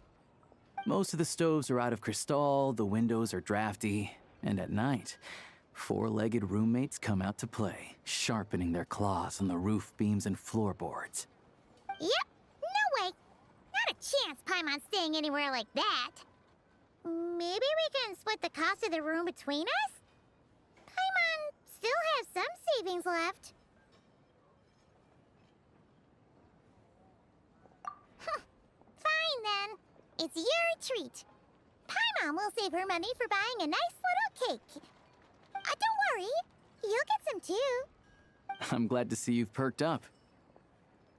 If you find yourselves in the mood for some sightseeing later, there's a few places around here worth seeing. This way leads to Zapoliarny Palace, which serves as the Tsaritsa's audience chamber and also her personal quarters. The adjacent block is kind of a city in its own right. That's Glupov, the headquarters of the Fatui. Inside, there's a munitions factory known as the Armory Palace, producing a constant supply of all kinds of equipment for the Fatui. A lot of important research happens there too. And over there is the Snezhnaya Vecha, where all the big shots meet regularly to make policy decisions. These places are best admired from a distance. I'm sure I don't need to explain why. Yeah, they probably have super strict security. We're not looking for trouble right now. The downtown area is near the center of Zapoliarny. That's where you'll find the restaurants, bookstores, and gift shops. Another place of interest is the Northland Bank, which is over this way. Oh, and I'm sure you'll want to make contact with the Adventurers Guild at some point, right? That's right here. Ooh, speaking of adventuring, we use alchemy quite a lot. Do you know where we can find a crafting bench? No one practices alchemy at Snezhnaya, I'm afraid. Apparently there's some historical reason for it. Oh, we'll just have to use the one on the train then. Kinda inconvenient. Wait, how come there's one on the train if that's Snezhnayan too? Yeah, I don't know. Not my area of expertise. Still, I wouldn't say the absence of alchemy makes life here any less convenient. Anyway... Finally, there's Zolny in that direction. It's mostly residential buildings and factories, but there's a few shops too. Worth a look around if you're interested. That's about it. You guys go ahead and get checked in while I track down my doctor friend. Sounds good. Thanks for all the recommendations. It'll be good to get out of the cold wind. Paimon's starting to feel another headache coming on. Podvorie restaurant is right this way.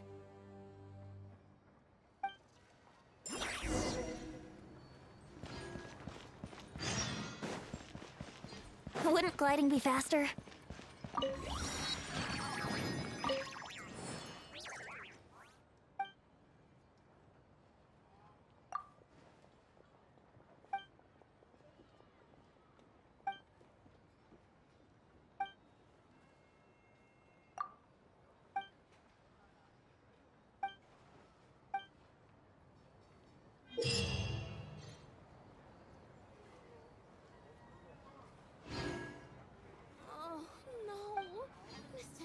Ad Astra Ep.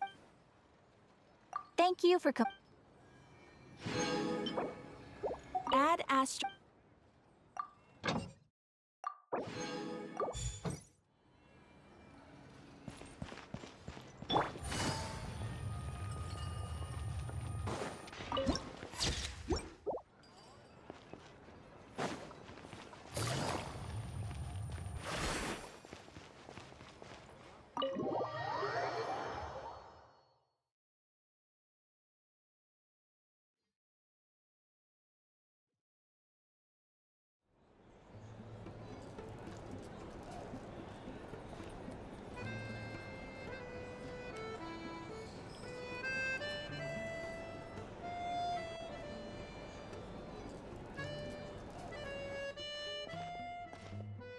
Looks like you get what you pay for, huh? Paimon likes this room a lot. Yeah, much better now that we're out of the cold. Oh, thanks for taking such good care of Paimon. Honestly, she feels kind of bad for throwing a wrench in the works. If this were anywhere else, we'd be out investigating and adventuring by now. But instead, we're stuck here waiting for a doctor. You're right. No need to push ourselves too hard for no reason. A lot happened on our way into the city. Let's review what we've learned so far and try to figure out what to do next. Obviously, the million more question is, what is this Aritza planning? Everything else leads back to that. Sure was. And so far, we've learned that in addition to the 7 Gnosis, her plan also requires a ton of energy. But we won't get to see her anytime soon. Alosha said that she went east to fight that big monster. It must be a pretty powerful one if it can blanket the whole of Snezhnaya in a snowstorm this awful. To be honest, what we're really lacking right now is information. The kind of information that only the higher-ups in the government would know. Not word-on-the-street type of info. Paimon can think of a few people who might be able to help us. But... Right! And when we left Nagcry, Sandrone specifically left a message reminding us which side we're on. So... it's unlikely they'd tell us anything confidential about the Tsaritsa's grand plan. Yeah, fair point. Besides, that Gloopov place is right nearby. We've got nothing to lose, so it'd be a waste not to go. There's gotta be someone there willing to talk to us, right? Maybe Arlecchino or Sandrone? Or possibly Tartaglia. But it's unlikely we could sweet-talk Arlecchino. Let alone Sandrone. She basically told us to stay in her lane already. Yeah, the last time was all the way back in Fontaine, right? Too bad we missed him in Nagcry. Apparently, he came to help out. Hello.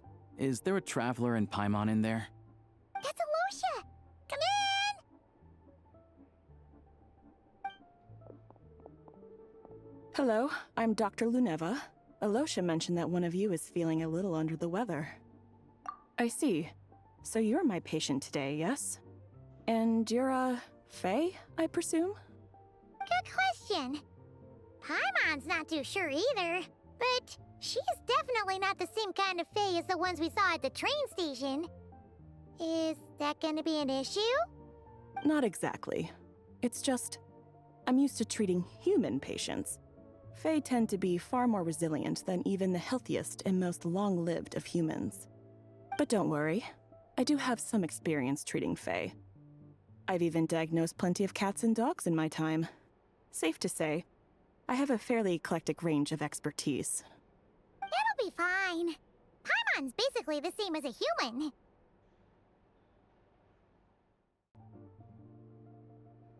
Right? We're no different when it comes down to it, are we?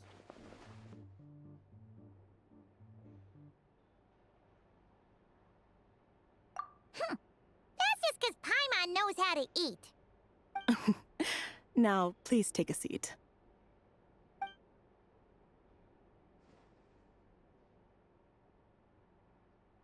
Okay, vital signs are good. Test results are all within normal ranges. I don't think it's anything serious. More than likely, you've just caught a cold. I can give you some medicine to tide you over, but as long as you rest properly for the next couple of days, you should feel better. Make sure to keep an eye on your temperature, though. If you find yourself with a persistent low-grade fever, or if your symptoms don't improve, just contact me again. Sounds like there's no cause for alarm.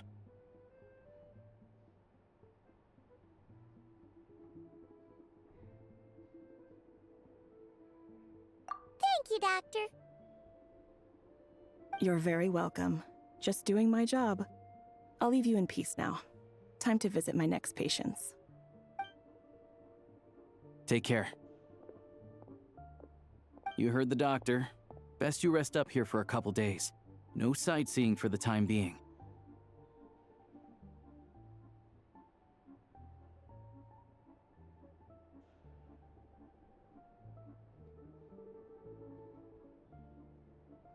All right then. Guess we've got no choice. Let's just treat it as a short vacation. I have to get back to it. If you need anything else from the doctor or me, go to the Hunter Trade Station in Zolny. The boss there knows how to reach me. Hey, no big deal. You saved my life in the Shadow Realm. This is the least I could do. See you around.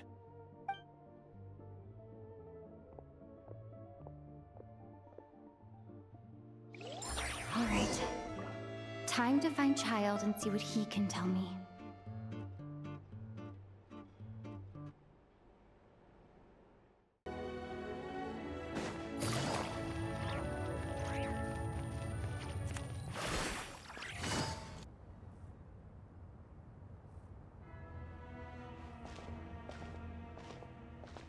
Hold on. Please display your invitation letter or permit. Glupov does not accept meeting requests without a prior appointment. You'll have to apply per the advertised booking process and wait until your invitation letter is issued. Might I ask who you're hoping to visit? Another one who thinks the rules don't apply to them. I don't understand why people think they can just talk their way in here. You don't just show up and land a meeting with the Harbinger. But I have to go through the motions for protocol's sake.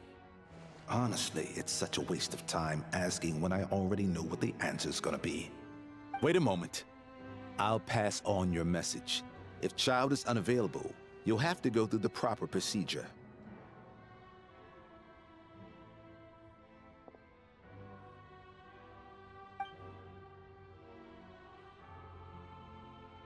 Lord Child is a busy man. He's probably not in Glupov at the present. If I were you, I'd cut your losses. No point waiting any longer.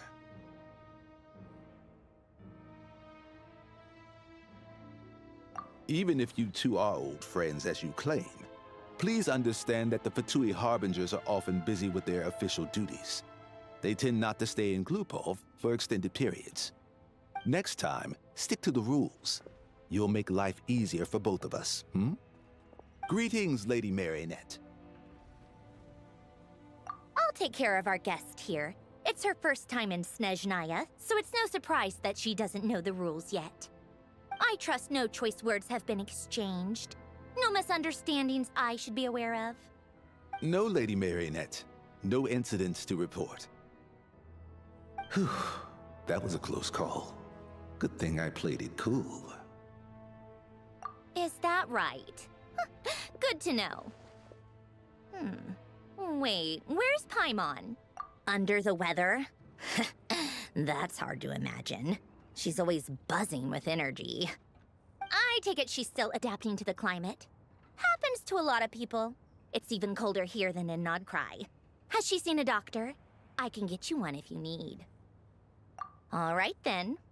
Well, let me know if you run into any other problems. Why else? I was just about to sit down for some much-needed tea time when I heard that an old friend of Tartaglia's had shown up outside. No appointment, nothing.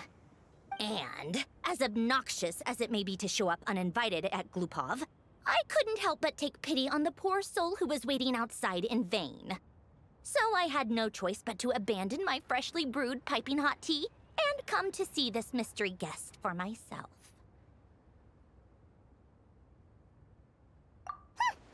Well, I felt our time working together in Nodcry warranted some courtesy. I couldn't exactly let you freeze to death out here in the wind. Unfortunately, I can't invite you inside either. The rules of Glupov wouldn't allow it, and as a harbinger, I have to lead by example. On the plus side, Snezhnograd actually has some class, unlike Nasha Town. Torchlight Books has a very nice selection of teas and cakes, so we can catch up there. Your treat, of course. Because I already wasted one perfectly good cup of tea today. That's why.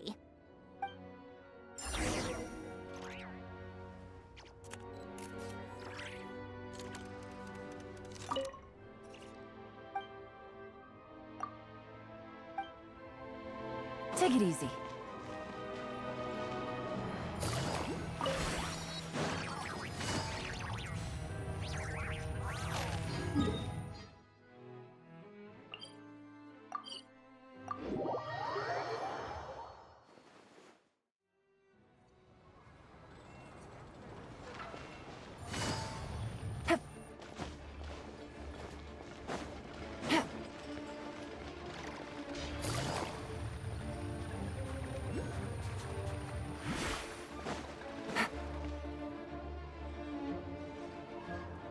I've ordered for the both of us.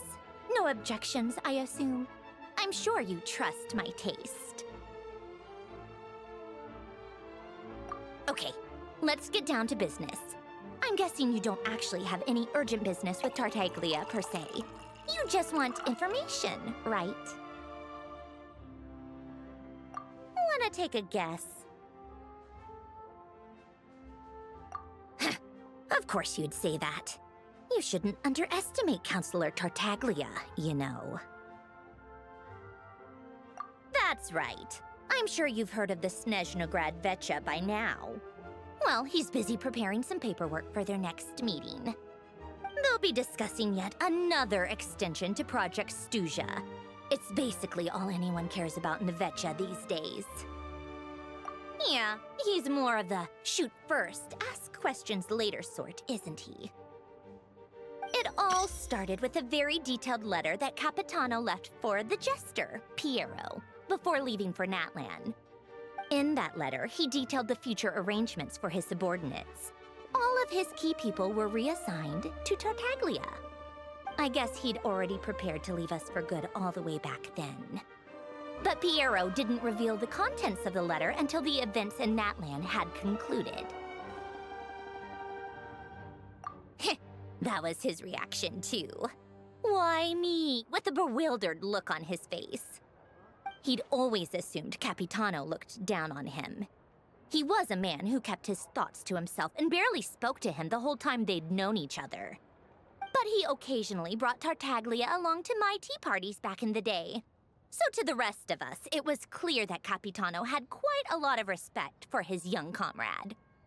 By the rest of us, I mean my tea party regulars.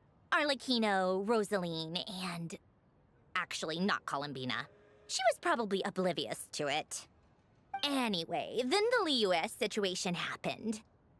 Normally, it took a lot to get under Capitano's skin, but that time he was furious. It's not really my place to talk about it, though. You can ask Tartaglia about it sometime. Basically, Tartaglia probably had the wrong idea about Capitano all along, right up until Piero revealed the letter he'd left behind. Capitano believed that despite Tartaglia's immaturity, he showed great potential. Plus, he possessed a kind of purity rarely seen among members of the Fatui. Yeah, it's one of the few things that I'd agree those two have in common. But there's one other reason why Capitano chose Tartaglia to assume command of his troops. He knew that after he was gone, several of the others would swoop in on his army like vultures, with the ones who stood to benefit the most being the rooster Pulcinella and Regrator Pantalone. Once they divided Capitano's troops between them, they'd be more powerful than ever. No one would be able to stop them. So, you can see why Capitano chose to hand that letter to Piero, right? Exactly. Piero also needed to back a harbinger as soon as possible. And, all things considered, Tartaglia was the best choice. Even though Tartaglia has had the support of Northland Bank for a long time, he and Pantalone are ultimately not cut from the same cloth. I'd say Capitano made a good judgment call. Anyone else caught in this situation would probably feel like they'd been hung out to dry.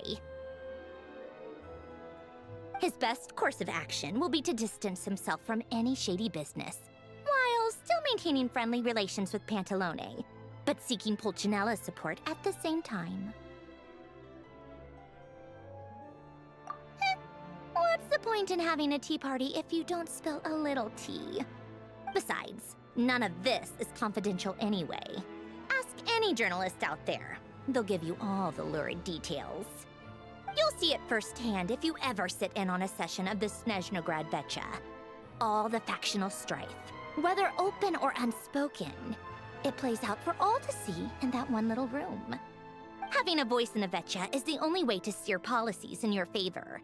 So, every person in that room represents a particular interest group. Pantalone, for instance, represents the financial sector, and Tartaglia represents the Fatui soldiers.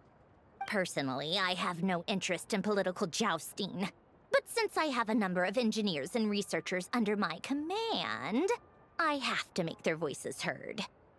Then there's Pulcinella, the linchpin of the Vecha.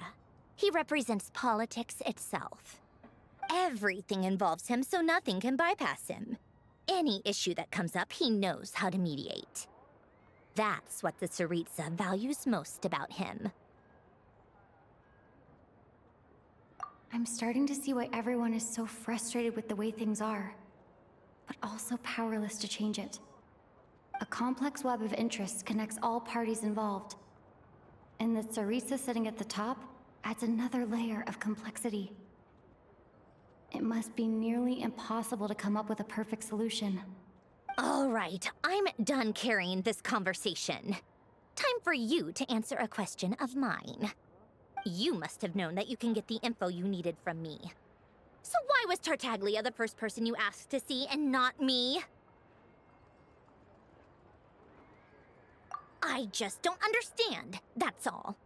Anyway, do I really need a reason? Wait.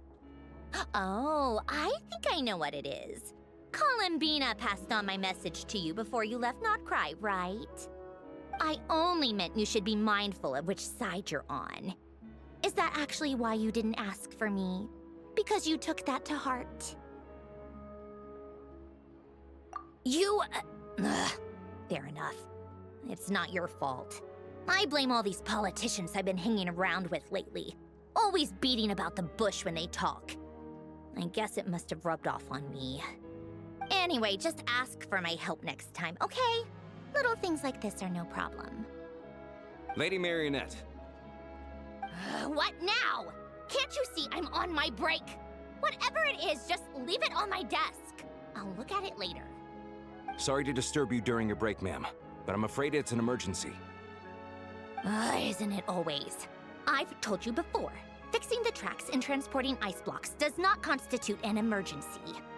The equipment in Svietlolaidovka is in urgent need of maintenance. With how the weather's been recently, we suspect that the cause is a buildup of snow, exceeding the maximum weight limit. The supports on one of the machines broke and fell, awakening a dormant beast and leaving many of the ice miners trapped in a nearby ice cave. Luckily, Odette's team was nearby and launched a rescue operation, but we're still facing a severe manpower shortage for both the rescue and engineering teams. I guess that's it then. Our tea party will have to end here. I'm the only engineer you'll need. Do you actually want to come with, or are you just saying that?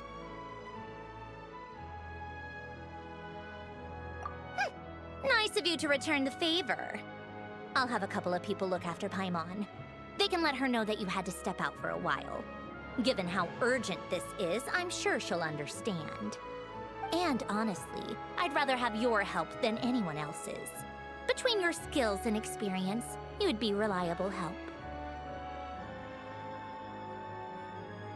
Then let's go. You, take 2 people to Podvorye restaurant. Find her room and watch it like a hawk until we get back. If anything happens to Paimon, you'll be answering to me. Yes, Lady Marionette.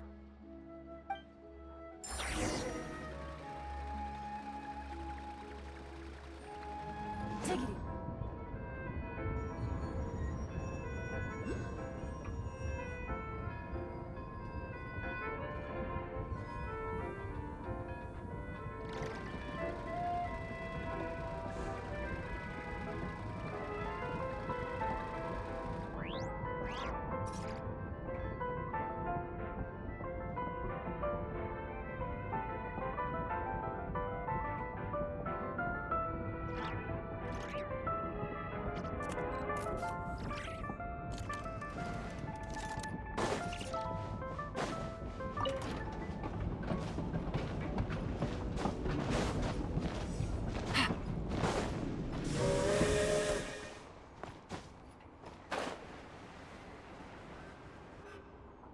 They weren't exaggerating.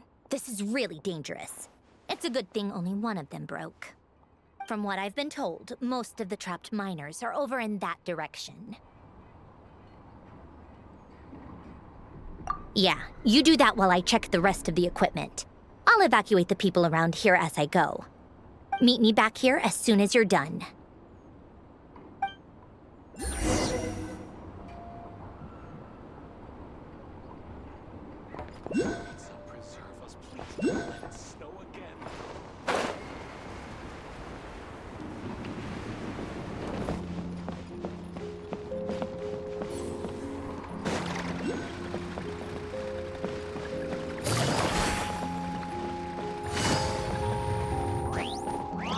Hello, friend.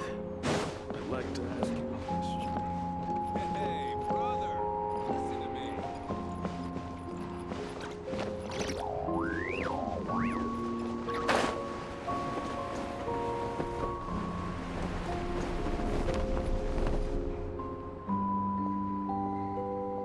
I have to be getting close.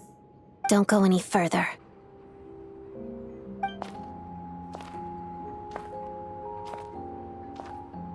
It's too dangerous here. There's a highly aggressive monster on the prowl. You need to leave, now.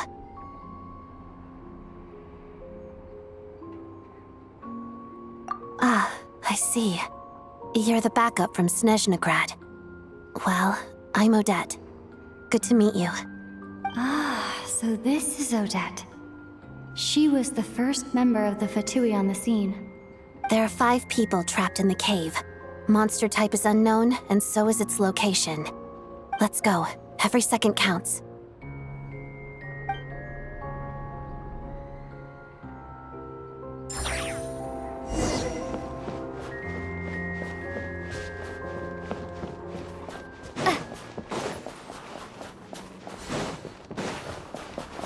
Careful. Something's moving.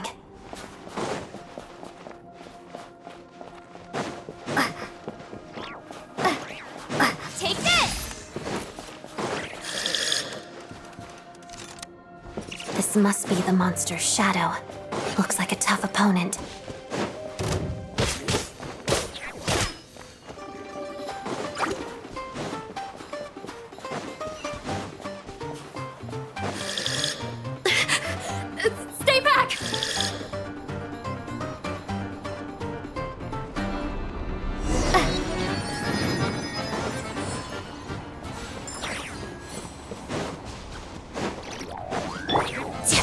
begin.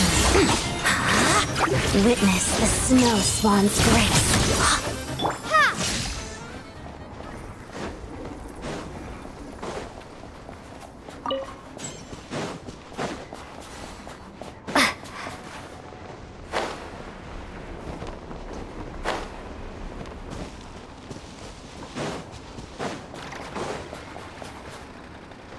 I see them. They're right behind the monster. The monster seems very agitated. It could attack at any moment. Let's make the first move. Spotted duck. Thunderclap! Lightning slash!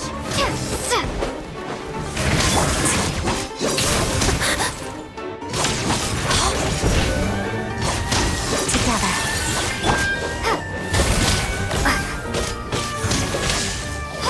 Waltz of the snowflakes.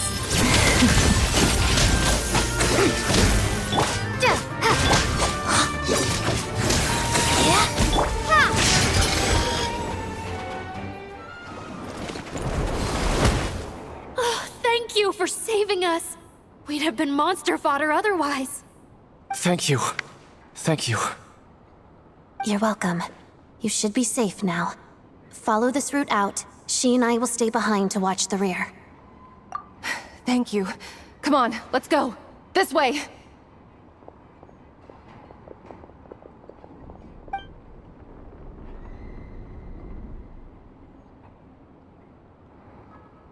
I've searched the area. Pretty sure the monster made a tactical retreat. Yeah, but with us here, it won't be coming back anytime soon. It may be small, but don't be fooled. It's a ferocious beast. People are just food in its eyes. It's lucky we got here when we did. The trapped miners have been successfully evacuated. Time for us to leave. Wait, this place... There's... something unusual about it.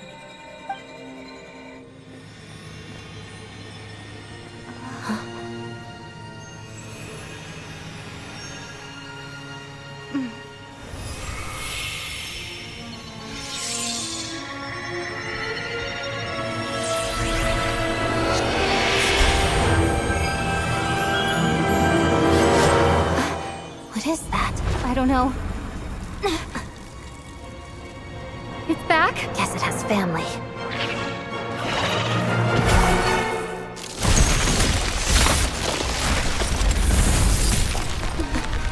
This way. Run!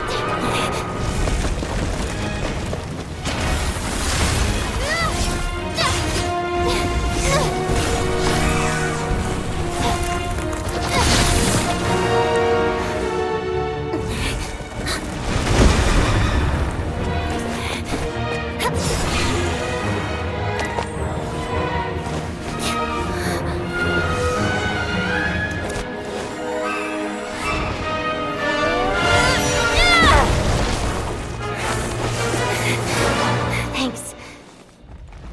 Let's get out of here.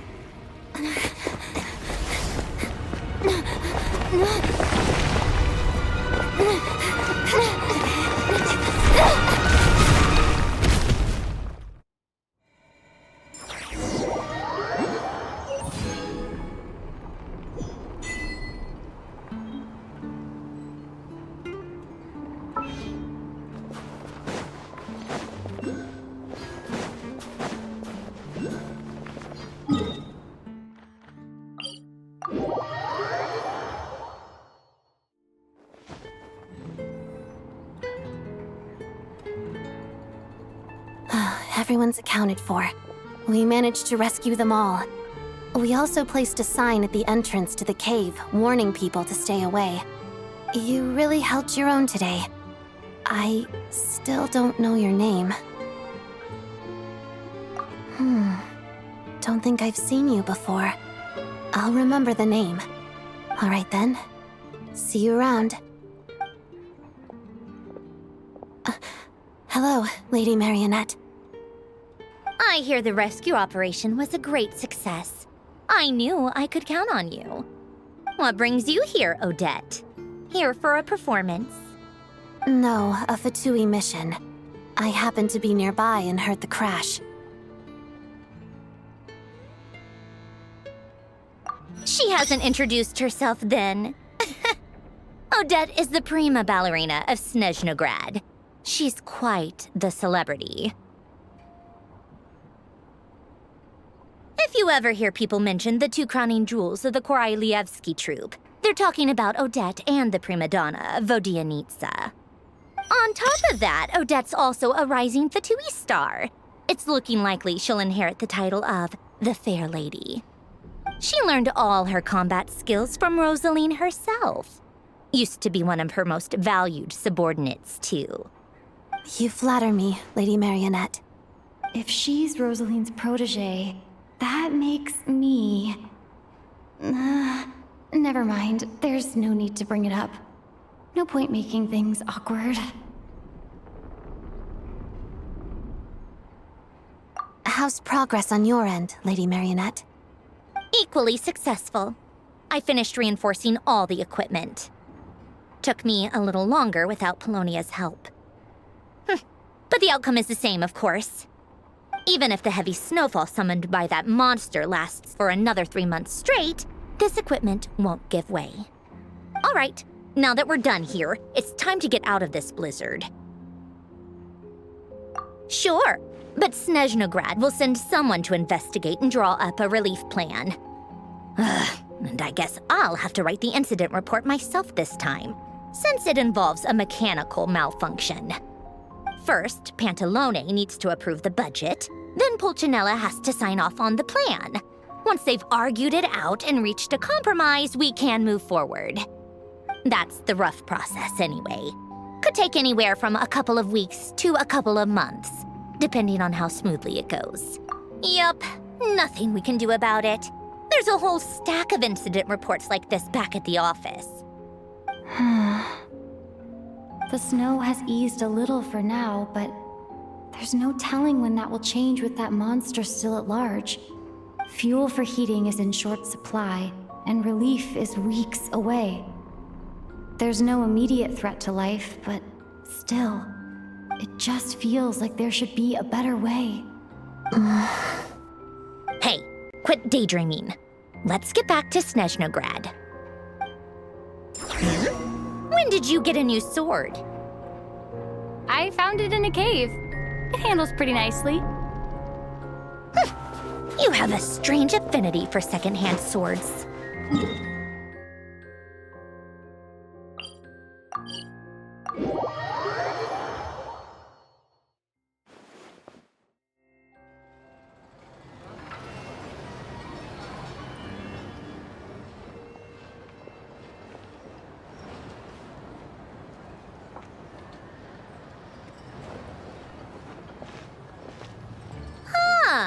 Well, if it isn't Counselor Tartaglia, Mr. Big Shot himself. Go easy on me, all right? I'm still recovering from the interrogation the real Big Shots put me through. Hey, comrade, it's been too long. I heard you came looking for me earlier. Nicest surprise I've had in a while. Good to see you too, Odette. I'm guessing you guys just got back from Sviatlo-Laidovka. How'd it go? Crisis averted? It went fine. How about you? Any new developments? Not really. Same as ever. Growing opposition to Project Stuzha, and the usual rebuttals are starting to ring hollow. The results of the mock vote were pretty dire. Pulcinella was fuming. I've never seen the old man so angry. That's not good news. It takes a lot to rattle him. Yeah, obviously if push comes to shove, there are ways to crack down on dissent. But... Sorry, I have to ask something. This is going to sound blunt, but may I? Huh? Of course, fire away.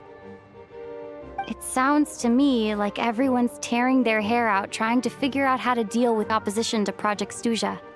But what exactly is this project's purpose? And how can it be so important that even people like you two refuse to stand up for the ordinary people of Snezhnaya? Interesting. I gotta hand it to you, comrade. You sure don't mince your words. Excuse her? What does she mean? Refuse to stand up for ordinary people. Oh my gosh. How does she dare speak to the Harbingers like that? Are you interrogating us now? It's okay, Sandrone. Let me explain. I think I understand where she's coming from. If I could, I'd take your side right now. In fact, my position's very similar to yours. I've only held back on casting a dissenting vote in the Vetcha because the Tsaritsa would never let me get away with it. Still, I have a responsibility to the Fatui armed forces, so I do what I can to make their voices heard. Most of them are just regular folks from small towns far from the capital. I'm sure you've seen how much those kinds of places are struggling right now.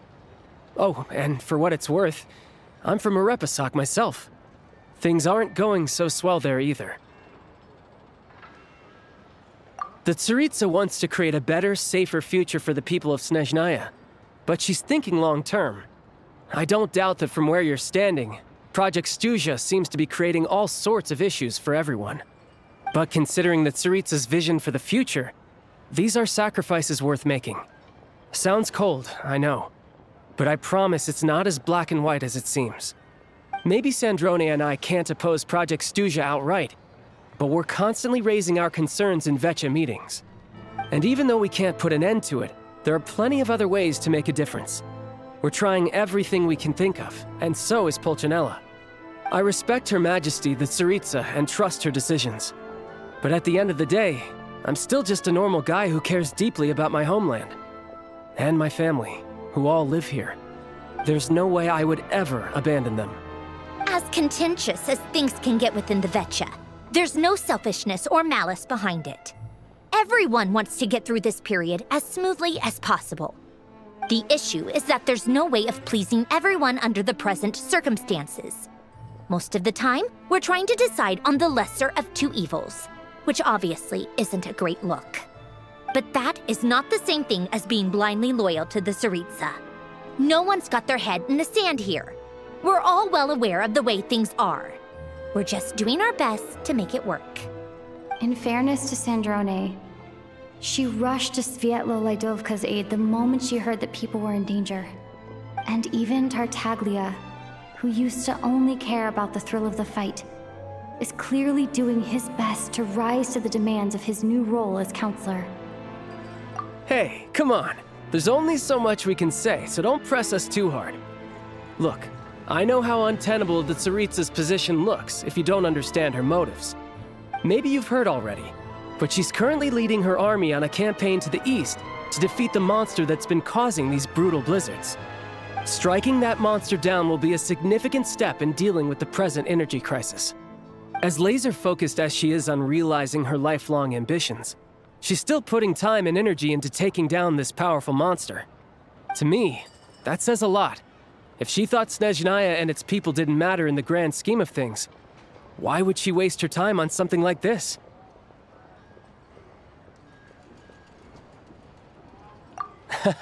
Thanks. I meant every word I said, though. I wasn't just trying to placate you. I've already done more than enough diplomacy for one day. I still think this adventurer raises a very important point. Our two Harbingers have made their positions very clear. But there are many others in the Vetcha who must feel trapped and forced to vote against their conscience. I think it's a very valuable quality to be willing to speak one's mind, despite the risk of offending powerful figures.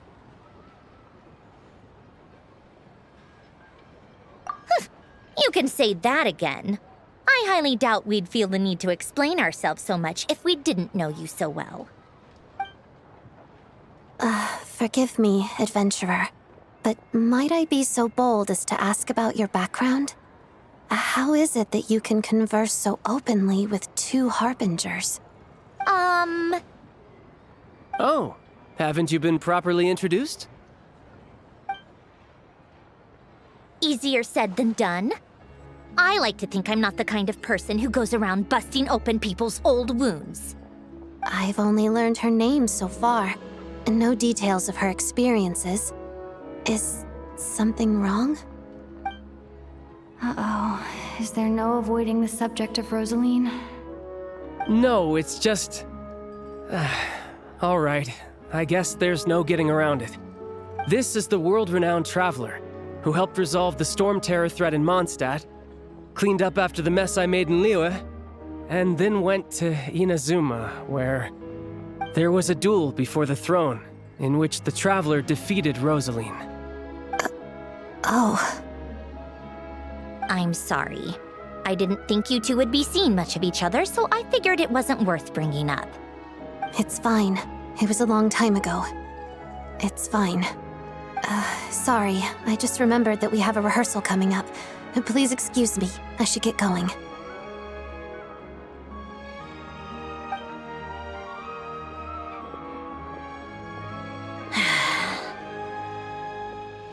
I've mentioned this to you before, remember? She was Rosaline's most valued subordinate. But they didn't actually get along. Not that Rosaline was really the type of person to make friends, but death has a way of resolving a lot of conflicts. Don't let it weigh on you. Like she said, it was a long time ago. It's in the past now. Odette has a very different personality from Rosaline. Give her some time. I'm sure she'll work through it. Oh, by the way, where's Paimon? It's not like her to hide away. She hasn't been feeling well, so she's resting at Podvorier Restaurant. I got a couple of my people to look after her while we were gone. Oh, right. Sorry to hear that. Poor thing. Reminds me of when Tonya was little. She really felt the cold back then. Used to get ill all the time. I felt so bad for her seeing her lying in bed, coughing. She was so mature for her age, though. Whenever someone came to visit her, she'd greet them with a smile and would never complain. I'm sure Paimon's a good kid, too. You're a little short on manpower, right? Let me have a couple of my people take over for yours. I'll send my most capable and reliable. They'll make sure Paimon can recover in peace. Well, that would be great. Your people are more qualified. Hey, don't mention it. I'm sure you have things to do. Hopefully this takes a load off your mind. So no more accusing me of not being on your side, all right?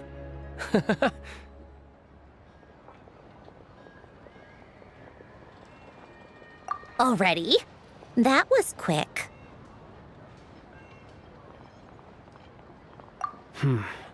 I'm afraid I can't help you there. Our director's recent movements are confidential. Even we're not in the loop. If you hadn't told me, I never would have known he'd gone south. I assumed he'd been in Glupov this whole time. Well, I guess I'd better go sort out Paimon's security situation. I have some other work to catch up on at Glupov anyway. Me too. I have an incident report to write up. Let's leave it there for now.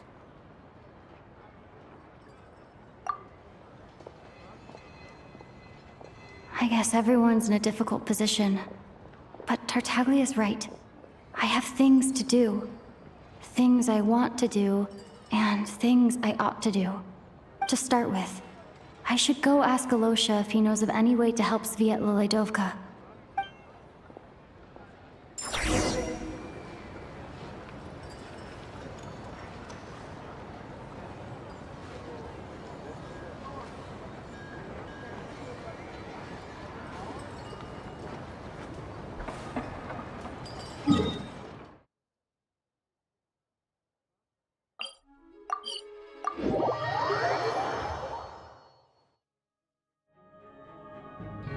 How strange. This sword seems to be vibrating of its own accord. It's a very faint vibration, but it's getting stronger as I get closer to the statue of the Seven. Does this sword have some connection to the statue? But all it does is vibrate, even when I touch it. That place I got this sword from was definitely out of the ordinary. Maybe I should try channeling the power of cryo?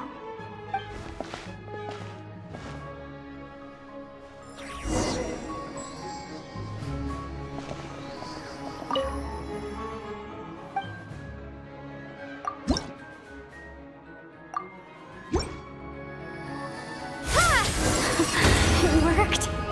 There really is something special about this.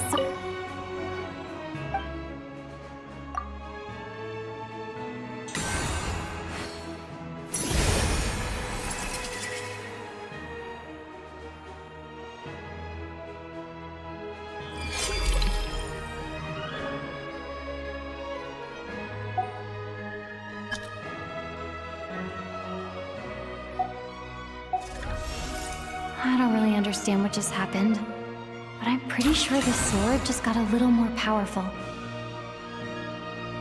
I'll have to try the same thing again when I come across another statue of the Seven. In the meantime, I better go find Alosha.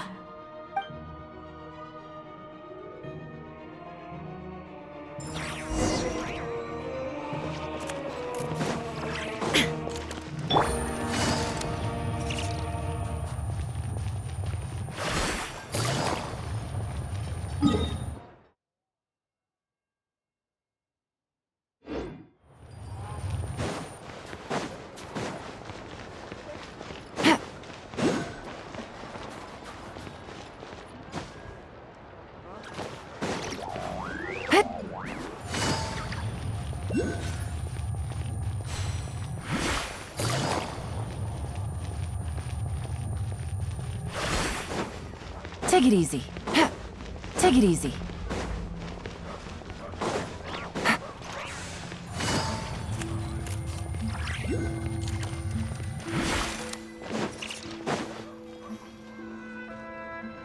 Hello there.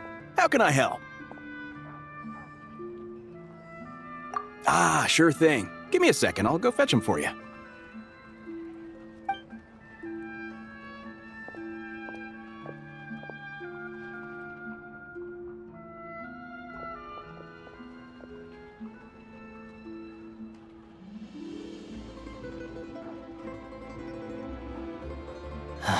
It's a familiar story. I've had similar experiences. Although Snezhnaya doesn't deliberately delay or withhold relief, those first few days of waiting for help are always the hardest. It's a fundamental contradiction. If emergency relief can't be delivered in time, what's the point in even calling it emergency relief? Not necessarily. I think there's a good chance that Kresnik Crystal from Stratomeros will start flowing into the market. When we resolve Stratomeros' energy issue, it's like we open the floodgates. A huge backlog of Crystal is now available to the townspeople. There's no way they can use it up at once. A lot of them will probably stockpile it and slowly work their way through. Probably a good idea, since energy prices are only going to keep rising. But there will always be people who urgently need Mora. Exactly. At the current prices, selling Crystal is an easy way for an ordinary person to make a fortune. Hey boss, how much do I have left in my account? 1 second, let me check. So, you're planning on buying the Crystal out of your own pocket? Yeah. I don't know if I have enough, so I'll chip in a little extra and buy as much as I can afford. No, it's fine.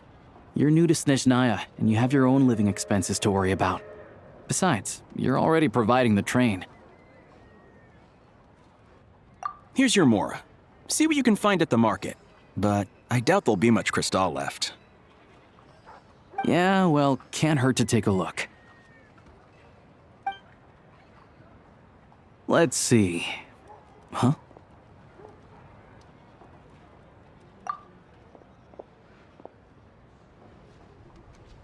Oh, Alosha, and... Hello? I didn't realize you two knew each other. Yeah, I take on some odd jobs in the city to supplement my hunting income. Sometimes I work as a cleaner or prop hand at the theater where Odette is one of the big stars, so I've met her a few times. When the weather's as bad as this, it's better for a hunter to adapt than to keep looking for game. Yes, and we sometimes need extra help.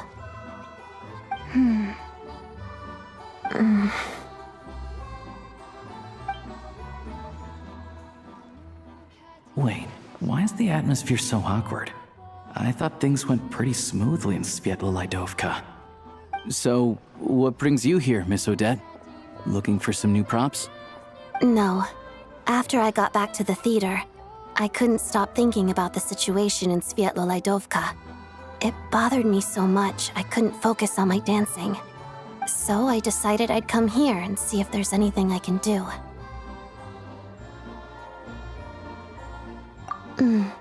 You too, I presume. I suppose that's why you're here. I didn't feel comfortable expressing my true opinions in front of the Harbingers. Not least because ordinary Fatui like me don't even know what Project Stuzha is all about. Without knowing the full picture, I can't make sense of it. And at some point, if things aren't making sense to me, I can't just keep going along with it. So many people feel the same way. They wish they could do something, but all kinds of reservations hold them back. Explains why groups like the Rokot are springing up to fill the gap. Yes. Well, that's one option. But there are risks to consider with organizations like that. The Fatui does not encourage their activities. Right, because things can get out of hand, and it's hard to hold the right people accountable when they do. I've heard about a few cases like that. Sandrone said Odette was on track to inherit the title of the Fair Lady. If so, she'll be able to find out what Project Stuzha is really about. Still, it's probably a little soon to ask her about that. There may be more to the story. What's on your mind? I think we can both agree that no matter which side you're on, it can't stop you from doing the right thing. Where there's a will, there's a way.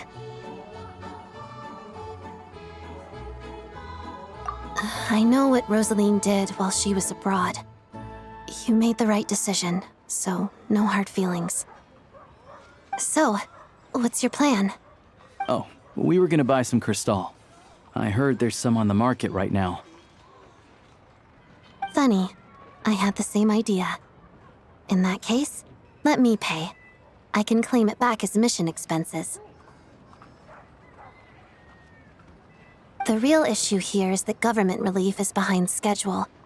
Surely it makes more sense for the state to cover these costs than for us to pay out of our own pockets. True. It's a huge expense after all.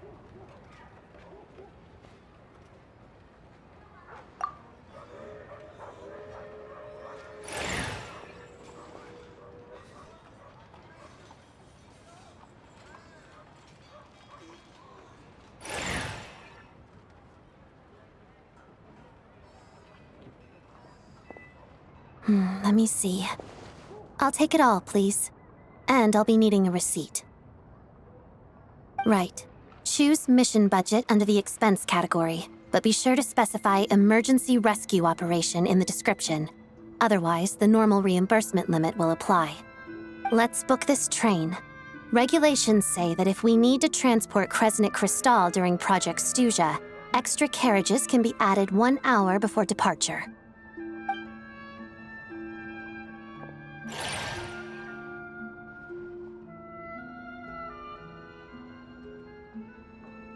That should do it. The train will be escorted to its destination by Fatui guards. This is my first time seeing you handle Fatui affairs, Miss Odette. It seems you're as skilled an officer as you are a dancer. You flatter me. It's only because I've been doing both my whole life.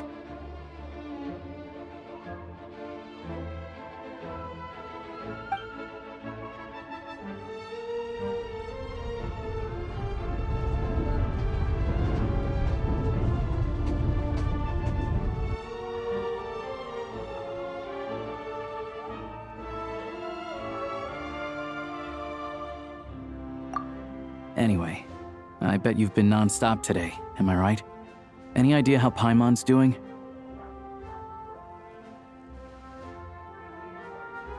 What's wrong? Who's Paimon? Her travel buddy hasn't been feeling well. She caught a cold right after they got to Snezhnaya. Sounds like she's important to you. I can't believe you've been dealing with this on top of everything you've been doing to help the people of Snezhnaya. I've got nothing going on right now, so I'll join you. I want to see how she's doing. May I come too? I have some candy that someone gave me back in Svietloslajdovka. Plus, I know a little bit about relieving cold symptoms. All right then, let's go.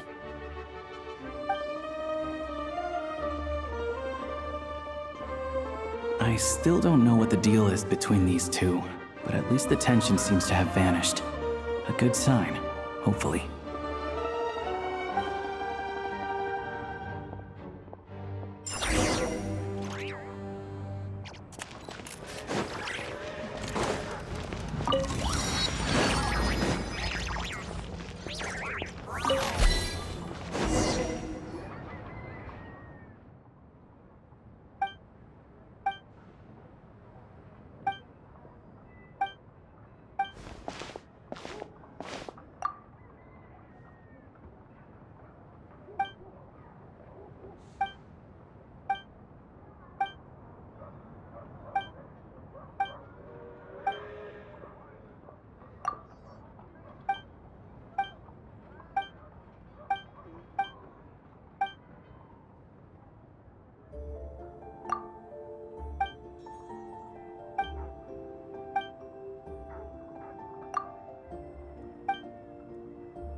Hello. Sorry, but there's a sick person recovering in this room. Can I help you? What happened?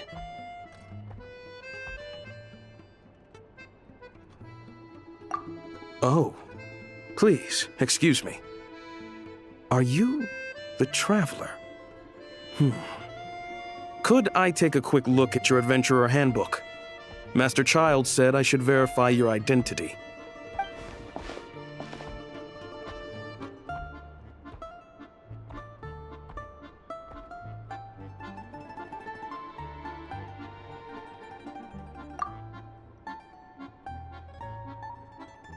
Ah, it's really you. Sorry for the inconvenience. We're under strict orders from Master Child to keep this room well guarded. At the same time, we can't interfere with Podvoye Restaurant's business. That would only seem all the more suspicious and draw unwanted attention to this room. Besides myself, a few of my colleagues are stationed in and around the restaurant, in plain clothes, of course. Rest assured, you're in safe hands. I didn't expect such a high standard of protection. Well, Master Child handpicked us for this special assignment. We're not about to let anything go wrong. Anyway, I won't keep you any longer. Please, head inside.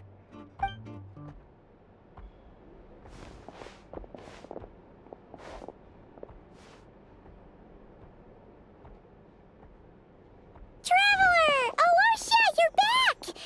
Oh, hey! Who's our new friend? Hi, I'm Odette. The Traveler and I crossed paths a few times.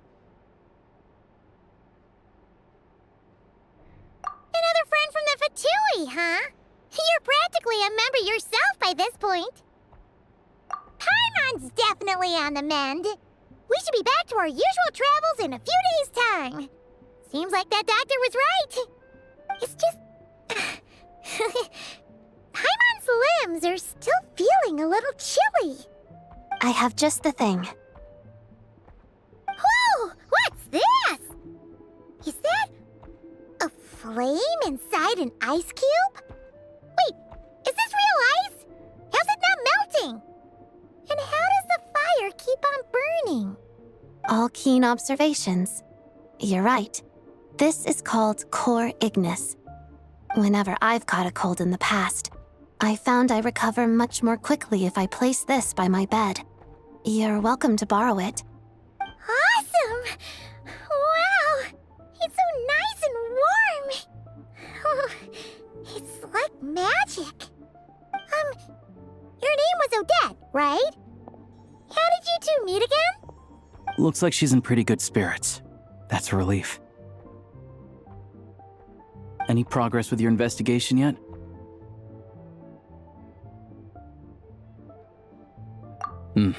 No surprises there, I'm sure. They're not likely to let anything slip. The Rokad, huh? Let me think. Members of the Rokad keep their true identities hidden, but I think there might be someone I can introduce you to. Leave it with me. Meet me at the Korolyevsky Troop tomorrow, and I'll tell you how it goes. Would anyone like a drink?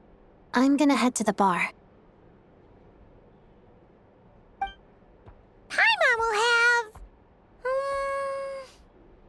maybe some hot milk? Yeah. Paimon's in the mood for something warm. Enough with the secret chat, you two. Let's catch up properly in a minute. Paimon wants to know everything that's happened today. It'll be kinda like Tabletop Troop. No reason why listening to a story can't be an adventure.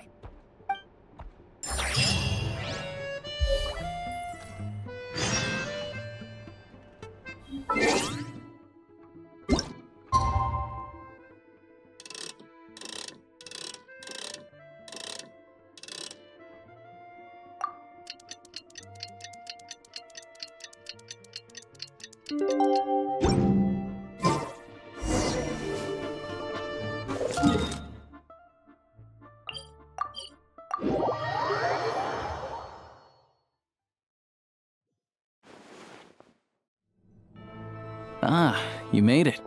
I've got some tickets, and I managed to set something up with the Rokad. It'll have to wait until after the show, though. Happy to stay and watch? I doubt you've seen the Korolyevsky Troop on stage before. Pleasure. Here, this is the way in.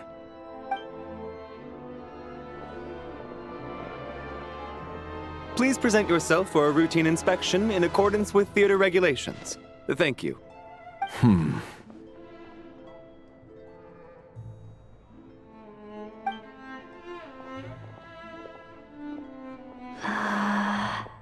Is that guy with the fatui? Looks like he's waiting for something. Okay, all done. Thank you for your cooperation. Please proceed through to the theater.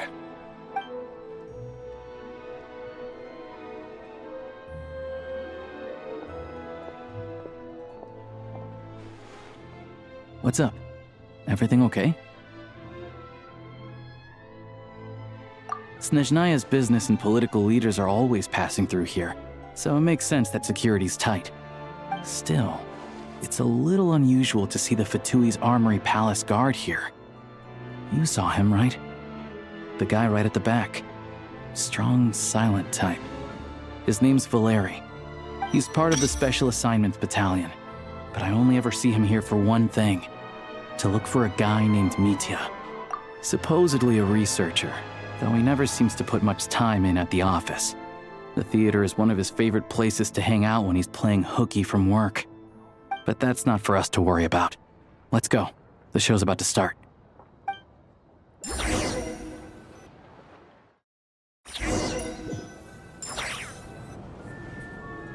What do you think?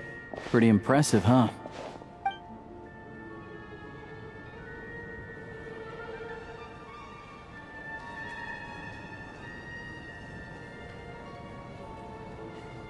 Oh, the one in Fontaine? I hear it's iconic. Never seen it for myself, though. Here we are, just in time. Sorry, coming through.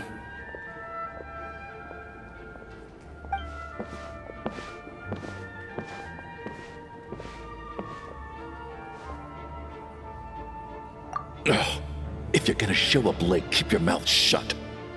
What's his problem? Whatever. No point arguing with people like that. Look, there she is. That's who I'm introducing you to later. She's the lead singer of the troupe, Vodyanitsa.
This leads directly to the green room. They're expecting us. Vodyanitsa will be waiting for us there.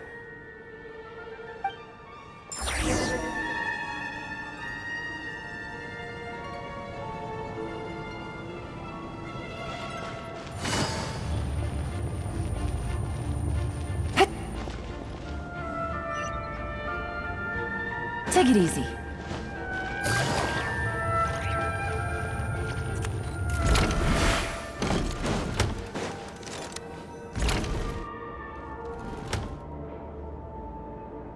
Hey there. Excuse me. Ugh! Can you believe it?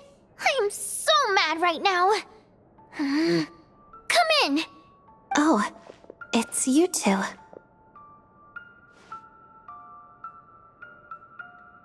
Huh? You know each other? Oh, wait. Is this who you were telling me about? The one you met yesterday and couldn't stop thinking about? I never said that. Yes, you did. Why are you denying it? It was right before I went on that rant about the moody factory owner. Oh, I remember it so clearly.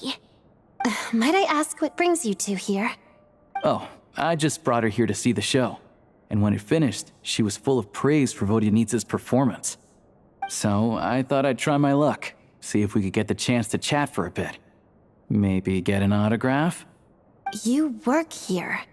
You of all people ought to know that's against the rules. It's not what the green room is there for. Oh, what's the big deal? Come on, don't be shy. I can give you an autograph. You can take a picture too if you want. Do as you please. I finished all my shows for the day. I'll leave you to chat.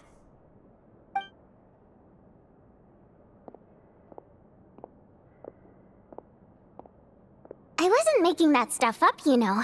Odette's just too proud to admit it. She thinks very highly of you. And so do I. You did the right thing in Svietloladovka. We're good. Odette's out of earshot. I'll lock the door.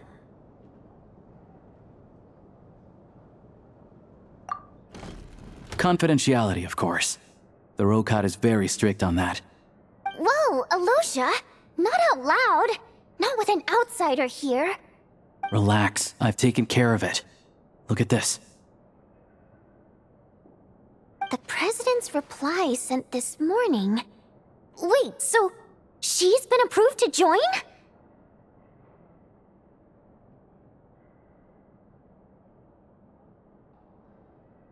You told me last night that you wanted to get intel from the Rokat.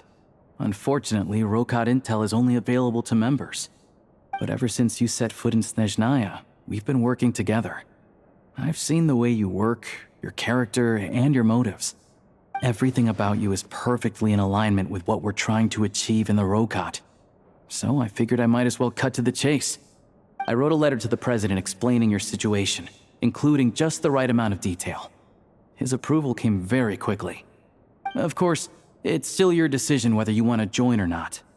We'll respect your choice. Well, assuming Odette was telling the truth and she didn't misjudge you, I guess we don't need to worry about you blowing our cover. Still, you gave me a real fright. I didn't know that's why you came looking for me. So, that stuff you said about admiring my performance, was that just because Odette was here? Did you actually mean it? Now you're talking. That's what I like to hear. Anyway, let me give you a quick rundown of how things work. Like I said, the Rokot is a covert organization, and we hide our identities. Members typically don't meet in person or even know each other's identities. This helps us maintain a high level of independence and secrecy. Because of this, members are basically free to decide their methods without constraints, so long as the outcome of any activity doesn't violate the organization's principles. After all, we don't have any ostensible contact with each other. This way, if anything goes wrong, no one else will be implicated. Beyond the freedom to choose how you operate, it's also your choice whether to act at all. We have plenty of members who have yet to take any action. In short, joining the Rokot in and of itself won't place any restrictions on your activity in Snezhnaya. There's a code of conduct you can read if it interests you. But basically, as long as you don't plan on using your anonymity to go around doing evil, you'll be fine. I tried reading it 5 or 6 times. Never made it all the way through. Even the most lackluster script makes for more interesting reading. Great. Then I'll go grab an official application form. Be right back.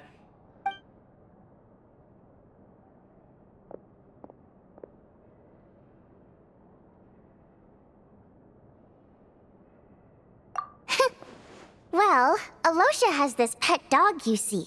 His name's Tagarin, and this one time, Alosha brought him backstage. Tagarin took quite a liking to me, so I played with him for a little bit and fed him some treats. Then, the Rokot was out on a mission one day, and even though we were all in disguise, Tagarin recognized me right away. Just a coincidence, really. We didn't report it to the higher-ups, though, to avoid dealing with the fallout. Like my job at the theater, for instance. I really needed to make ends meet. By the way, what were you complaining about just before we came in? Did everything go okay with Chuganov? Everything did not go okay. That's why I was so mad. I tried to make some small talk with him before I went on stage to fish for intel about the Iskra manufacturing plant. But he wouldn't take the bait. No matter what I said, he kept dodging the question. And then he started complaining. He said he didn't appreciate his second-rate seat in the stalls because he usually gets a private box. I mean, what did he expect? Everyone knows that if you want a box seat, you buy a ticket well in advance. But instead, he sends me a letter the day before the show when we're practically sold out. I had to juggle things around just to get him a half-decent seat, hoping he would appreciate the gesture enough to share some information. But nope, he didn't give me anything. Yeah, meeting Chuganov in person has definitely been a disappointing experience. Oh, you probably don't know who we're talking about, do you? Chuganov was that older guy you were sitting next to today. I'm sure he didn't make a great first impression on you either. To the citizenry, he's a family man and a kind boss. But our interactions with him tell a very different story. It's one thing to ask for a favor, but he acts like it's his right. He always expects special treatment. Take the ticket situation, for instance. I've actually gotten him a private box in the past. But not only was he not even grateful, now he's acting like I've sold him short this time. Not to mention that he's never paid for a single one of his tickets. And another thing, if he's such a big family man, Why doesn't he bring his wife and daughter to see the show once in a while? I've never seen them here, not even once. Calm down, Vodyanitsa. If you won't do it the easy way, we'll have to try the hard way. But first things first. Here's your application form. Go ahead and fill it out.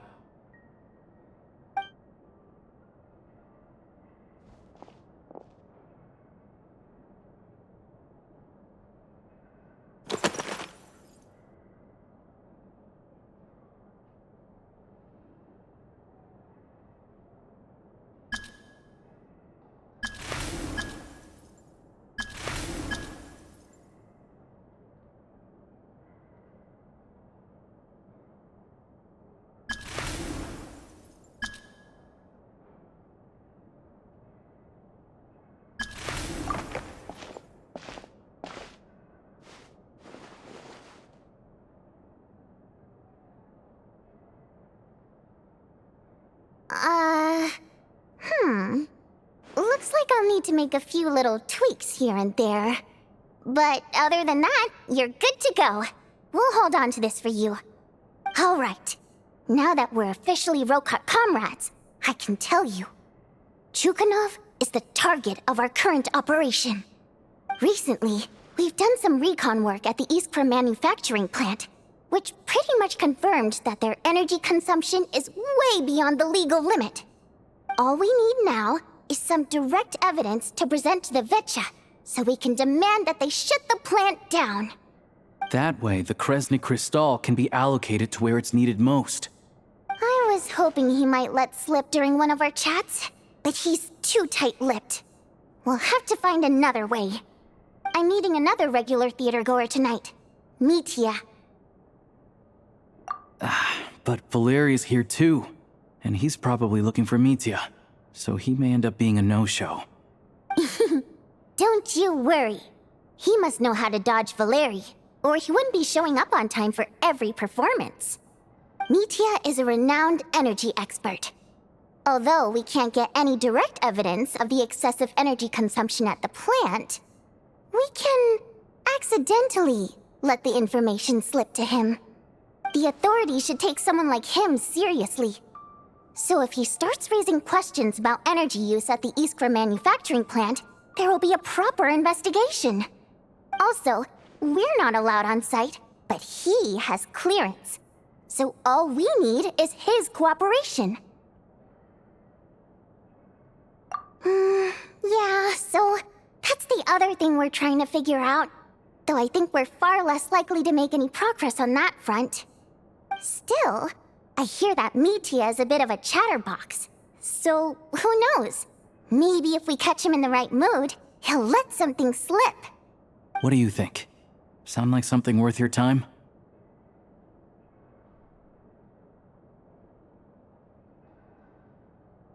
Okay, in that case, you guys find a seat somewhere nearby.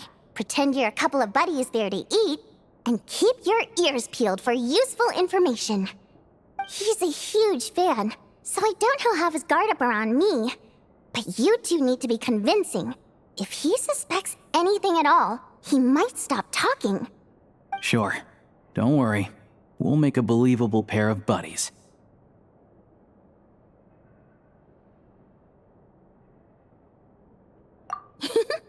Perfect! You've sold me already. Now, help me tidy this room up a bit before we head out. Okay. What needs tidying? Everything!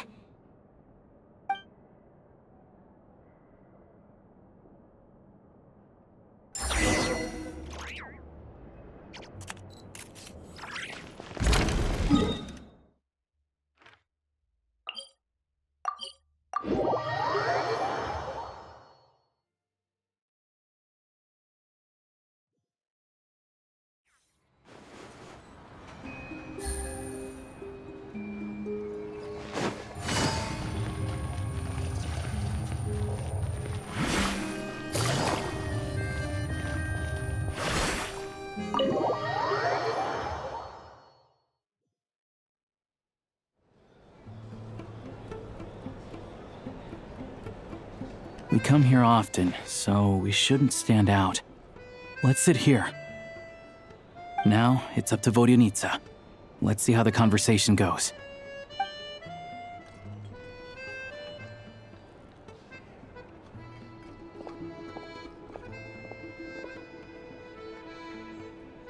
Mr. Mitya! Over here! Over here!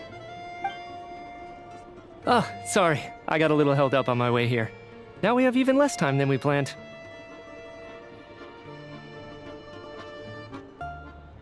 Go ahead and order some snacks and drinks. Whatever you like.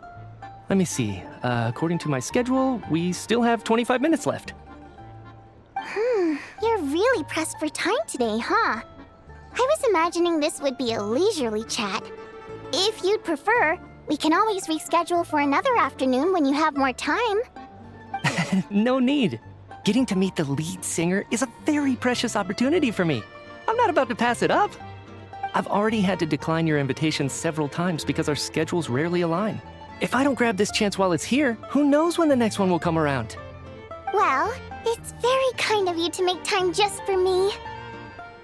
I'm not too sure, to be honest. But Snezhnaya's full of weird and wonderful things like that, so people tend not to bat an eye. I'm sure the same will go for the Eye of Grey and Paimon. The reason I invited you out for tea and a chat today was to get some feedback from a true fan of the theater. Well, I genuinely have nothing bad to say. No matter how many times I hear you sing, it never gets old. It always seems fresh and new somehow. Maybe it's because the more times I listen, the more details I notice. Or maybe you simply improve with every performance, delivering it better each time. Thank you! I'm delighted to hear that. Could you give me any specific examples? Oh, yeah. The piece you sang today, for example. Beneath the Frozen River? Hey, what's with you? I'm just praising a good performance. I always used to find that such a bleak and lonely song. But the more you listen, the more you realize that it's not as cold and nihilistic as it appears. When you really dig down into it, there's a certain level where you're surprised by the emergence of hope. Wow, I'm impressed. I didn't expect you to pick up on that. Actually, I only tried out that angle after talking with a composer. Still, Beneath the Frozen River wasn't on today's program. Oh, really? But it's a classic. You sing it every time. Almost every time. Oh, well then.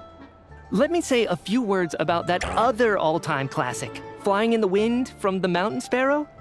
I didn't sing that one today either. My voice wasn't quite up to it, so I switched it out at the last minute. Oh, but, Sorry, Mr. Mitya, but you were at the theater today, yes? Of course I was. Remember? I said hello to all the troupe members before the show started. You, Odette, and the others. So what did Odette sing today? Elegy of the Snow-Winged Goose, of course. Correct. I see. I see. You find my singing boring, don't you? That's why you don't remember a single song. Looks like I'll need to cut a few from the program next time. No, that's not it. I swear. All right. I'll be straight with you. I'm sorry. My mind was wandering as you took the stage today. I enjoy watching your shows because the exquisite performances stimulate the mind. It always sparks some inspiration for my research. So, whenever I get stuck at work, I come to the theater for a change of pace. Odette's dance during the Elegy of the Snow-Winged Goose today was simply incredible. It got me wondering what she's been going through recently. That look of sheer defiance in the face of utter tragedy? It was so inspiring. I started scribbling in my notebook right away. Not that I made a ton of progress in the grand scheme of things, but I still think it was productive. By the time I snapped out of it, the entire show had finished. So what you're saying is, you didn't listen to my singing at all? Unfortunately not. I'm sorry, I don't know which is more disrespectful. The fact that I don't always come for the show itself, or the fact that I missed your performance. Seems like things are getting a little awkward. Mitya just stepped into a conversational minefield. If there's one thing Vodyanitsa doesn't like, it's people who show disrespect for her performance. This meeting was so hard to set up. Don't tell me it's already falling apart. It's fine. I suppose this is affirming in its own way. At least, it shows that our performance really touches people's hearts, right? Don't let it bother you. It certainly doesn't bother me. She's showing a lot of restraint. Well, I'll be sure to let Odette know how much you adored her performance. Please don't say that. I always love your performances too. It's just that inspiration struck at the wrong time today. I'm usually all ears. I know, I can tell. That's why I value your opinion. I'm sure some people can't stand it when others praise their coworkers right to their face, but not me. No, sir. Fair enough. I still feel kind of bad, though. But you know what I really can't stand? People who only show up to the theater to pretend that they're cultured. Makes me sick to my stomach. Oh, yeah, 100%. There are too many of those people around. By the time they're walking out the door, they've forgotten all about the show. What's wrong? You look furious. I don't know if you've heard about the boss of the Iskra manufacturing plant. He isn't even a theater investor, but he always demands the same privileges as actual investors. Box tickets only, premium drinks, even the right to request specific songs. Well played, Vodyanitsa. Seems like she's harnessing her rage to steer the conversation back on track. Now that you mention it, I've interacted with that guy before. I gotta say, everyone holds him up as an example of a benevolent businessman, but I don't know. I don't see it. Yeah, he couldn't care less about what's happening on stage. He's just there to flaunt his social status. I hate that I have to prepare programs for guys like that. What's the big deal with that factory he runs anyway? I asked around a bit and heard some pretty shocking stories. Sounds like he's just another greedy capitalist. Oh, really? Yep, the things people are saying are pretty damning. Low wages, insanely long working hours, equipment running around the clock. And as if that's not bad enough, he also strictly forbids his employees from giving any kind of interview. Project Stuja has now been extended so many times, we're at the point where crystal rations for the common folk are barely enough to survive on. Yet he even wants to get his greedy hands on them just to boost his own profits. If the rumors are true, he's in serious violation of the law. Interesting. So you've heard about it too. What? So it's really true? Who knows? I've only heard the same rumors you have. But there's no smoke without fire. The Rooster's been coming down on us hard lately, demanding that we track and trace every single batch of Crystal. My coworkers in the Department of Energy have been tearing their hair out over it. The Rooster? I didn't realize he cared that much. Yeah. Even though there are no restrictions on Crystal trading, the poor will wind up freezing to death if we let the rich buy as much as they want. That's clearly unfair.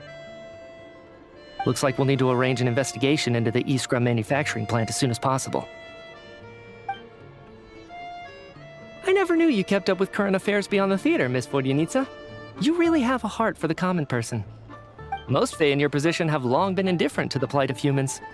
Well, those of us who choose to live in human cities are naturally going to pay attention to any significant upheaval. Isn't the Rooster a Fae himself? I'm just surprised to learn that even someone with as much experience as him is getting so stressed out over Project Stuja. What is the end goal of this project anyway? This is it. We're finally going there.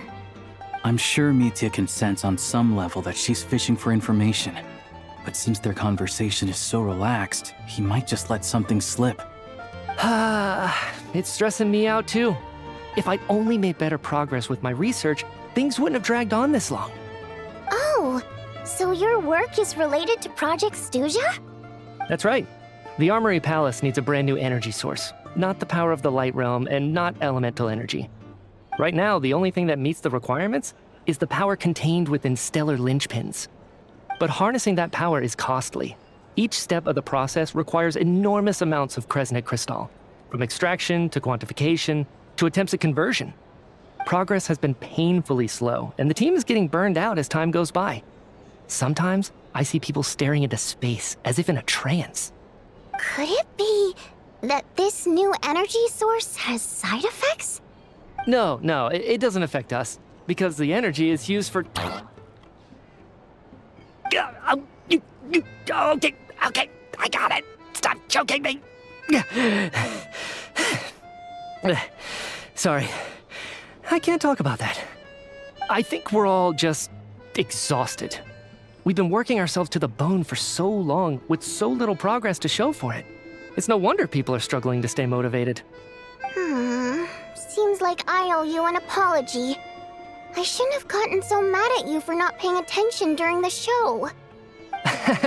Don't worry about it. I count myself lucky, to be honest. I don't envy the people who work closely with the Tsaritsa herself. I'd much rather be in my current position. At least I don't have to shoulder any major responsibilities. So they're trying to develop a completely new kind of energy. Yeah, censored by a scarf. Who would have thought? Oh, dear. It looks like my time is up. I'm afraid I have to leave. I'm so sorry. We ended up barely talking about the theater. That's okay. It was a pleasure chatting with you, really. Let's make up for it next time. Yeah, hopefully once the work pressure eases up a little, I'll be able to focus more on the performance, and then we'll have more to discuss. We touched on some confidential issues today. I'd be grateful if you could keep it between us. That could have gone worse. Nice job. Why was Mitya in such a hurry to leave, though?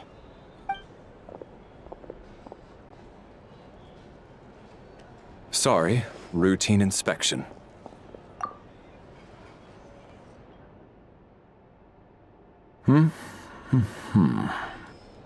Okay, let's go. So he wasn't rushing to get back to work. He must have calculated that Valeri would find him here in exactly 25 minutes. That's frighteningly accurate. One of the main duties of the Special Assignments Battalion is to ensure that important figures stick to their schedules. All right, time for us to get going too. Excuse me, check please. We'll settle our check too, then.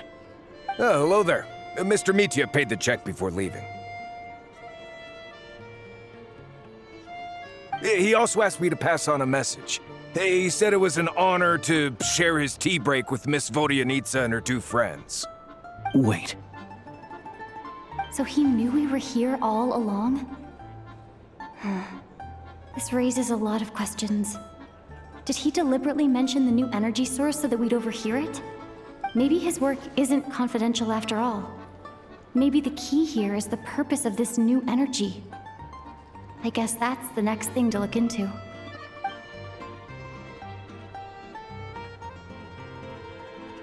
Vodyanitsa and Alosha have both left. Time to head back and call it a day.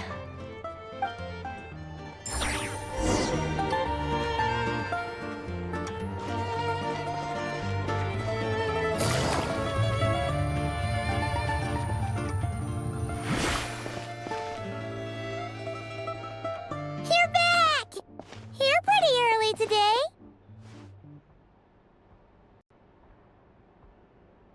Paimon was just gonna mention that. After she woke up today, Paimon felt like her temperature was completely back to normal. But her strength still hasn't returned. Still, there's some good news. Paimon thinks she might have figured out the source of the problem. It's like there's some kind of mysterious power affecting Paimon. Paimon's never felt this way before during any of her travels. She only started feeling this way since we arrived in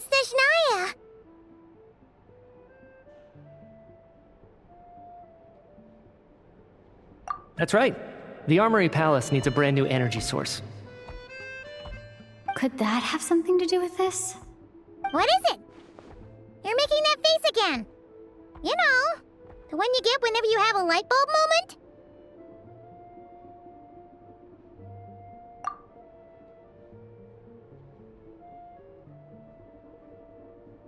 So, they're trying to develop a new energy source here? And you think that might be why Paimon's feeling unwell?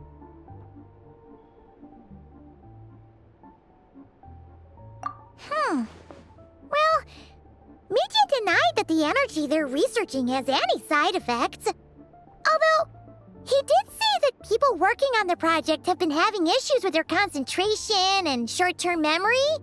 And even so, those are completely different symptoms from Paimon's.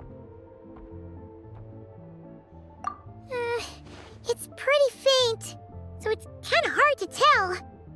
But if anything, it seems like it's coming from roughly the same direction as the Armory Palace. Sure, Paimon's with you there. But how, though? The robot only has a limited amount of intel. Oh, great point! They argue about Project Snezhnaya every day. If we could sit in on one of their sessions, we might pick up some new leads. Good idea! Oh yeah, while you were out, Paimon tried all the yummiest looking desserts in the Potforia restaurant. This one seemed right up your alley. So, Paimon saved some for you. Come try it once you finish writing your letter.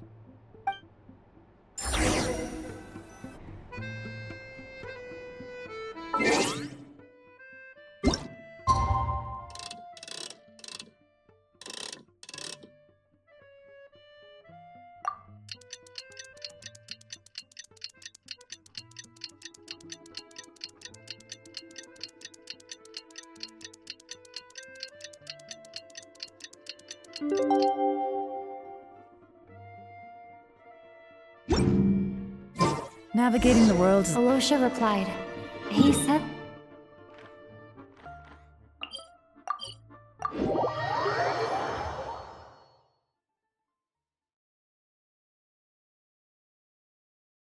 Time to get ready. Then head to the Snezhnaya Vetcha.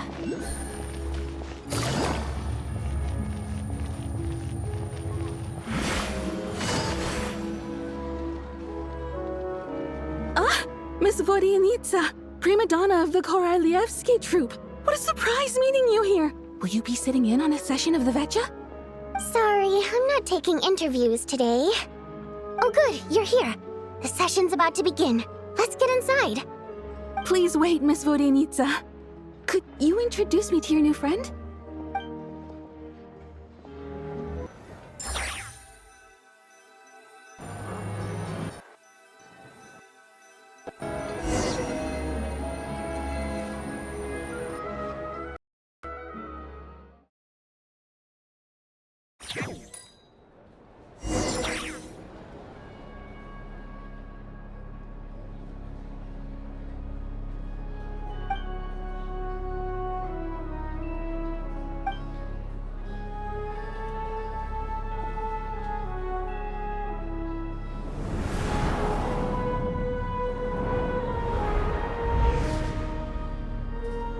In summary, the energy management commitments made for the outgoing period have been delivered upon.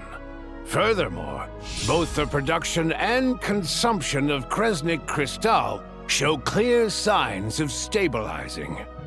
The relevant agencies have assessed the present circumstances and determined that the status quo can be sustained until the next period.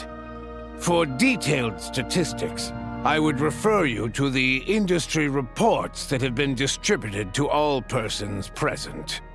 It should also be noted that while the recent blizzards have led to a significant increase in people's energy expenses, this is strictly a short-term phenomenon associated with a remotely located monster. Her Majesty the Tsaritsa is giving her full attention to this matter.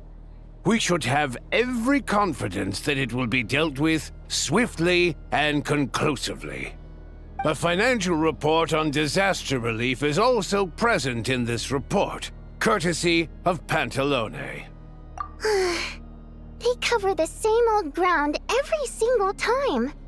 The rooster never seems to mind, but everyone else is getting tired of it. There's a general lack of trust. People aren't seeing any tangible benefits that affect them directly. Of course, none of that will be reflected in any of the reports on the table. Yeah, if it weren't for these hard copy documents, I could have at least made something up. Oh, don't mind me. I'm just out here trying to hit my interview quotas. Bring out the kvass. Ever read it? Best-selling newspaper in town. If I remember correctly, you guys don't even have a sales permit. You have to sell from stalls on the street. Okay then, best-selling street stall newspaper in town. Still counts.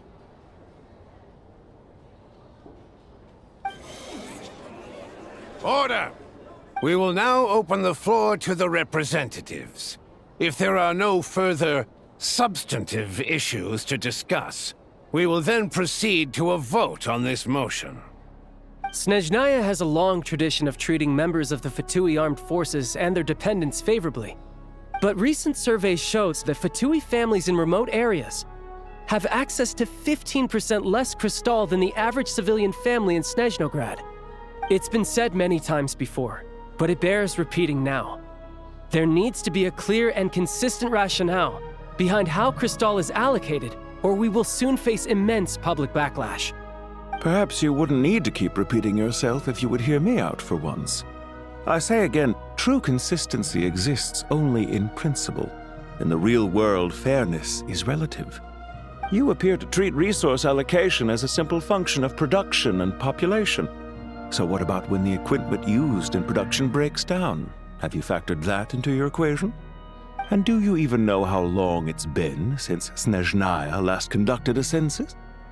If I knew the answers to questions like that, I'm sure I'd be a very wealthy man.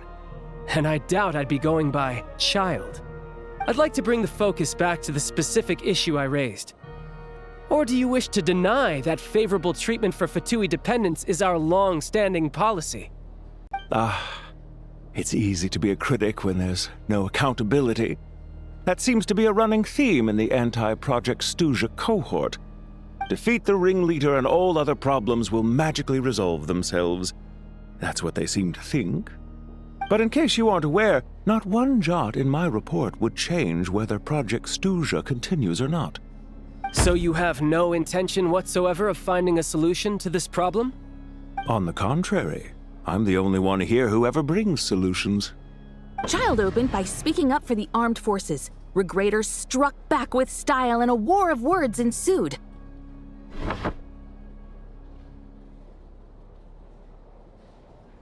Our reporter was live on the scene to get the audience's reaction as it all unfolded. Who do you support? The people have spoken!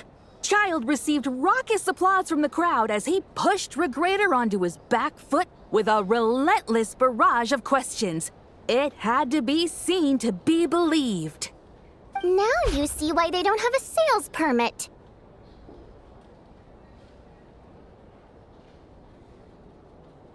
However this reporter wants to spin things, I haven't forgotten that Tartaglia was representing the Northland Bank when we first met in Liyue. So, surely their relationship can't always have been this strained. You two are getting off topic. Let's focus on what the data is saying. Mr. Pantalone, may I speak on your behalf? Oh, please do. I'm more than happy to save my breath. Crystal distribution policy undergoes modifications with each new period. The ultimate goal being to find the most reasonable method of allocation, which I believe is what Mr. Tartaglia also seeks. But I fear many may have been misled on this topic by extremist activists. To clarify, Project Stuzha is not the root cause of the problem. It is merely a framework for resource distribution.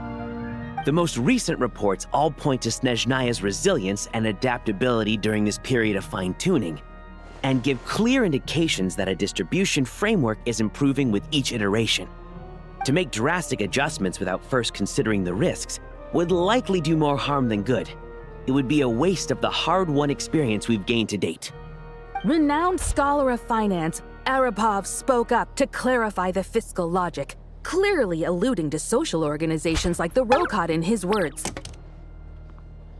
With the notorious Lelek still active to this day, should the Rokot be held responsible? No, there is someone else to blame. She's just rephrasing what Mr. Pantalone said. The Rokot are the critics he accuses of taking no responsibility for their actions. As for Lelek, you won't have heard of him yet. He's currently the most famous member of the Rokot. Well, more like infamous. Ending Project Stuzha has become an obsession for him. Unlike the more decent ones among us, he believes that votes in the Vetcha are all that matter. So whether it's threats, coercion, or bribery, he'll use whatever means necessary to get people to change their vote. And since we're already on the subject, what do you think of Lelek's methods? Are you for or against? Yes, don't we all? Lelek's supporters grow in number by the day. We stand with Lelek! At least someone here wants to take this discussion seriously. I've been considering that issue myself. What you really need is more precise regional data, right? I think it would be easiest to let the Fatui handle it, since they're already in charge of Crystal shipments anyway. We may as well get them to collect some data while they're at it. Whatever you need, you can ask the Fatui to look into it for you. In terms of supervision, I think the Druzhna would be a good fit. I had hoped to discuss this with Miss Vesna, but sadly, she's not present. I will be happy to take a note of your suggestions and present them to Commander Vesna for a decision upon her return. The Commander has always taken a keen interest in Project Stuzha. However, given the Druzhna's demanding workload, I'm afraid it may prove difficult for them to provide any practical support. Let us refrain from jumping to conclusions until a concrete and actionable plan is in place. My apologies, Lord Rooster. There are numerous issues to address here, including manpower, time sensitivity, and reporting lines.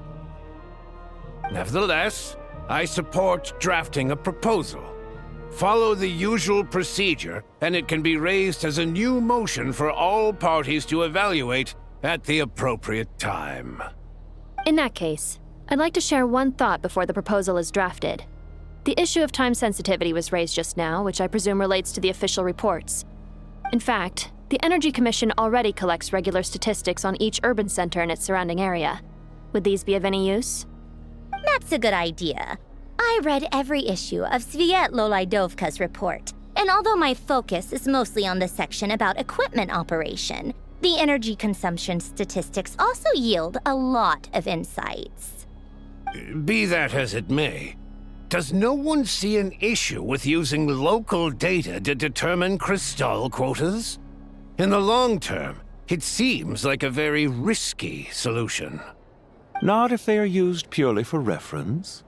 So long as we have the report from the Northland Bank's headquarters to corroborate it, no one will be able to fool me. Very well, then. It appears that this arrangement is acceptable to all parties.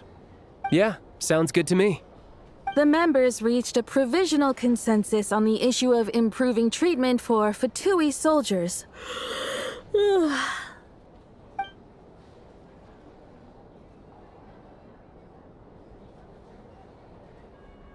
Today, the prima donna of the Korailievsky troupe attended a session of the Snezhnograd Vetcha in the company of a most charming young lady. The question on all our minds is, what is the true nature of their relationship?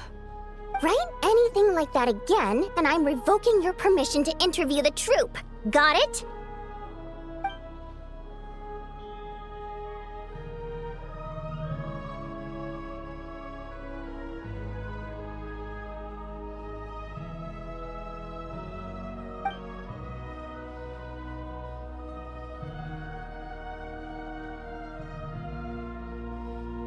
Now then, if there are no further contributions from those present, we shall proceed to the final vote. Hey, check it out!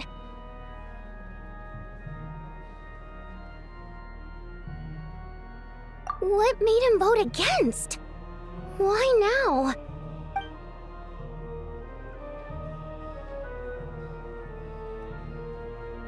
The votes have been tallied. Those in favor of continuing Project Stuzha total 61%, securing a clear majority.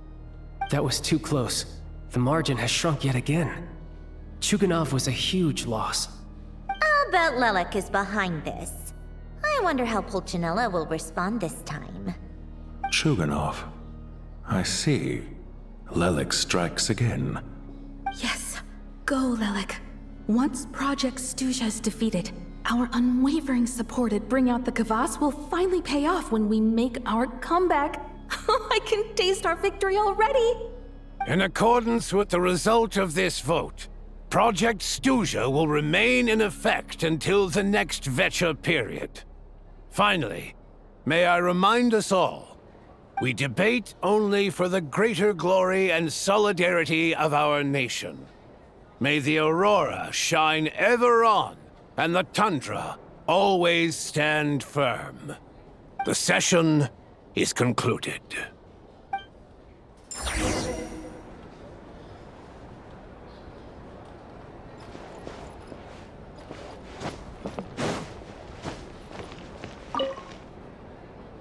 I have to say, I really wasn't expecting Chuganov to vote against Project Stuzha.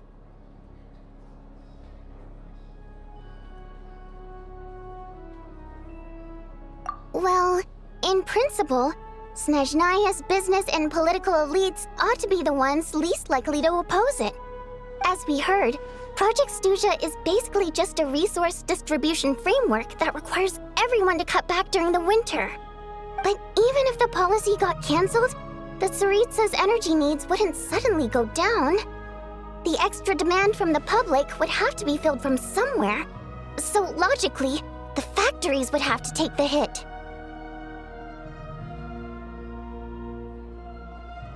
I got a letter from Mr. Mitya just before today's session. He said he's confirmed that there are issues around overtime and excessive energy consumption at the Iskra manufacturing plant. In a situation like this, once the Rooster receives the report, he'll order the factory to halt production and submit to an investigation before issuing a penalty. But that's a week-long process, and thus didn't make it onto the Vetcha agenda this time. I don't think he suspects anything so far.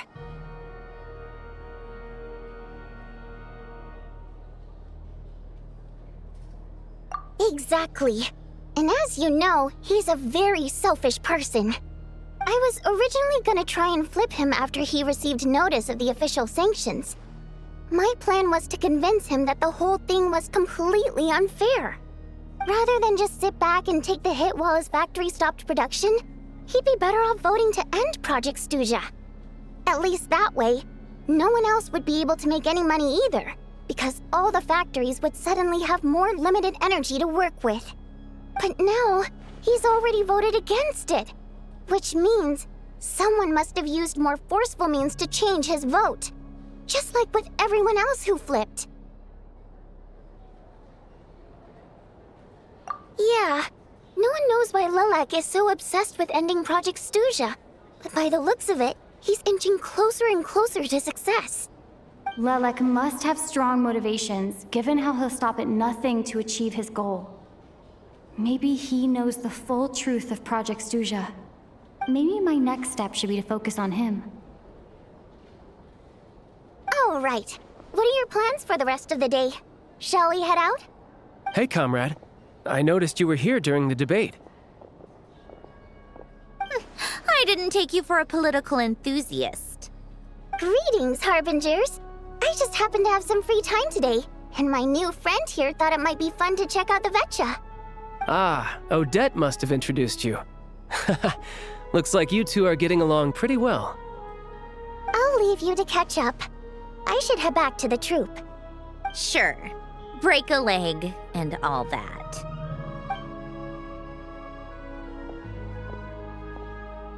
Thought it might be fun to check out the Vetcha, did you? Things are never that simple with you, Traveler. There's no way you're here for kicks and giggles. Tell me I'm wrong. Oh, yeah. To some, he's a captivating enigma. To others, he's the bane of their existence. No one ever thought that some anonymous nobody from the Rokot could cause such a stir. Huh? You want to look into Lelik? Then I'm sure his days of anonymity are numbered. What do you think, Sandrone? Fine by me, I guess. If the Traveler actually manages to expose Lelik, it'll be doing Pulcinella a favor. In return, it seems fair to let her in on what we've learned so far. My thoughts exactly. Sharing is caring, after all. Head back to Glupov and grab the files on Lelik. It's easier to just pull the records than go through the rigmarole of getting the Traveler a visitor's permit. As you command, child, sir. In that case, since we're going to be waiting anyway, I'll have someone brew a pot of black tea.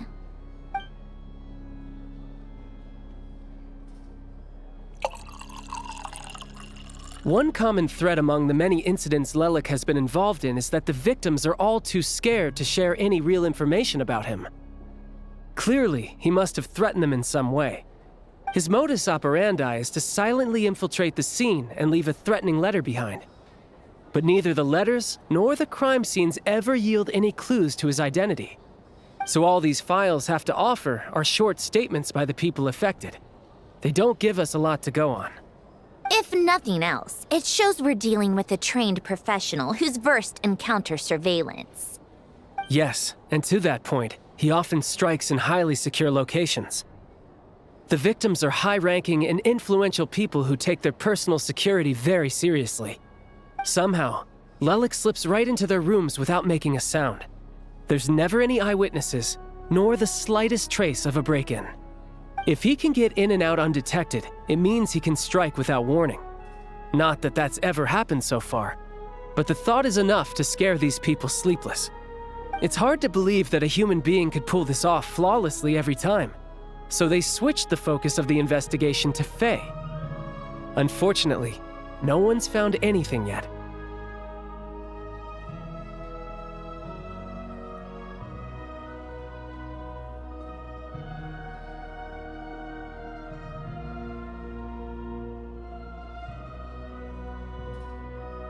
Careful, don't underestimate me.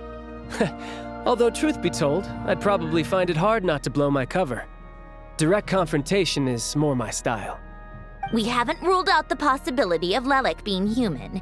It's just, there can only be a handful of people in all of Teyvat who'd fit the profile. Faye, on the other hand, plenty would have the ability, but few would have the motive. No, not as strong as me. You'll never find the culprit with criteria like that. Let's go with a little weaker than me.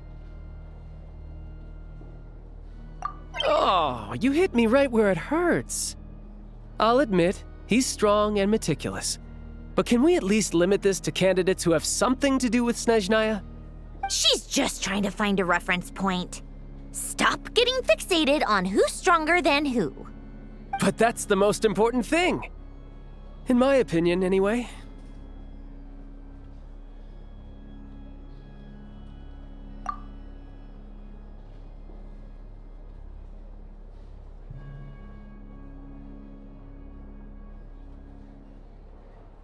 Odette?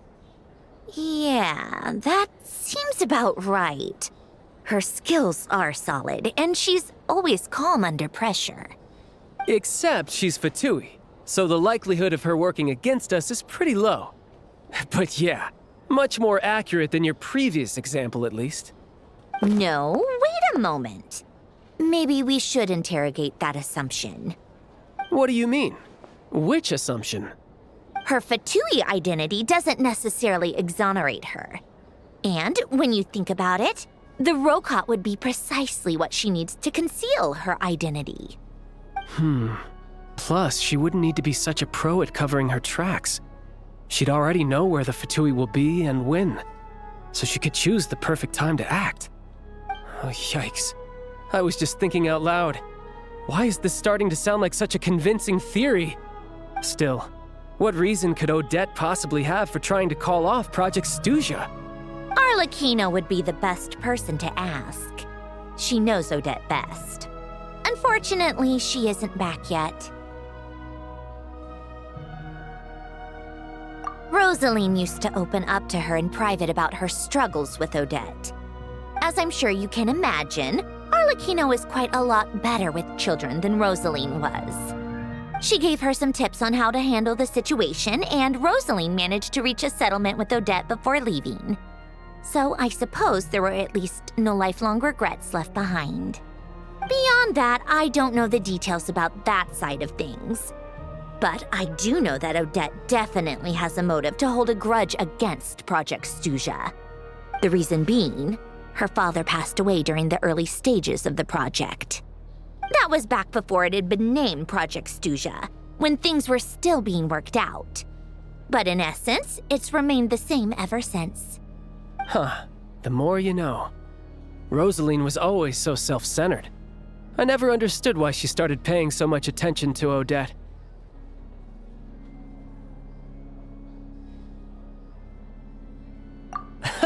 Is that such a surprise? If you cast your mind back, you may remember that Rosaline and I weren't exactly close. We had tea together a few times, but that was about it. Odette's past is no secret. Her father was a fetus and her mother was a very famous ballerina. On the surface, it looks like she followed right in her parents' footsteps. But the truth is quite a different story. After her father passed away on a mission, her mother was overcome with grief. She broke her leg during a performance and could never dance again. Odette was only interested in ballet at the time, but this tragedy left the family with both breadwinners gone. They could barely make ends meet. Per Capitano's policy, family members of Fatui who died in the line of duty had to be appropriately accommodated and provided with adequate assistance. So, regardless of how Rosaline may have felt about it, it fell to her to resolve the issue of Odette's family's livelihood. In the end, the solution they agreed upon was to have Odette join the Fatui. Right, because the alternative would have been a one-off compensation payment, I guess. In that sense, joining up was definitely the better option. Still, she must have had mixed feelings about it, right? If she doesn't even like the Fatui. It's just a theory, a possibility. But as a motive for Odette to become Lelik, it holds up. That said, I have no idea where Odette's head is at right now, or what her conflict with Rosaline was about. Plenty of people were on bad terms with Rosaline. I have no intention of trying to figure it all out. Yes, but there's not much point in discussing that now. Yeah, back to Lelik. Since our investigations so far have turned up next to nothing, we've got nothing to lose by trying a new angle. Funnily enough, Tonya and I had actually made plans to go to the theater tomorrow to watch Odette's rehearsal. Unfortunately, thanks to this Lelik situation, I'll be stuck working overtime again. Which means you can go in my place. No point wasting the ticket, plus you'll get to meet Tonya.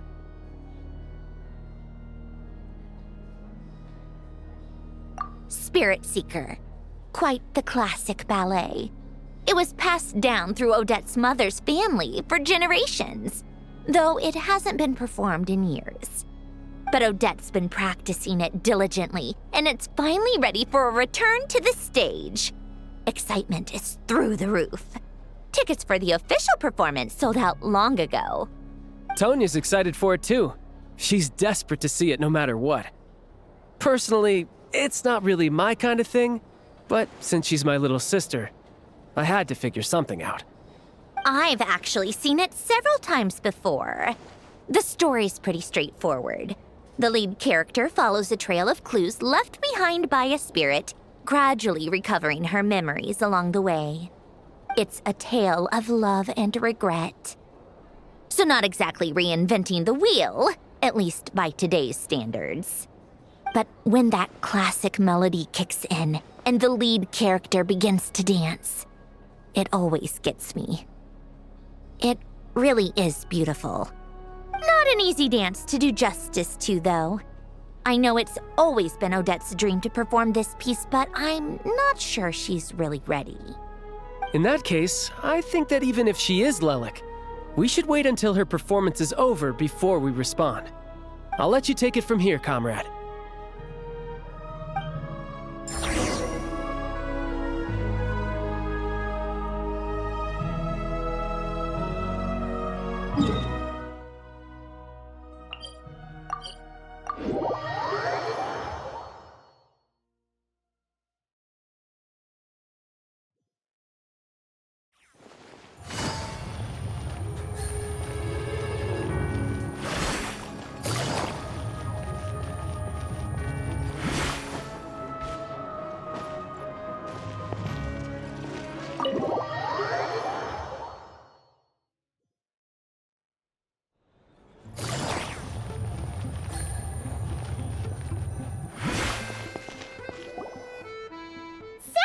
Made a ton of progress today.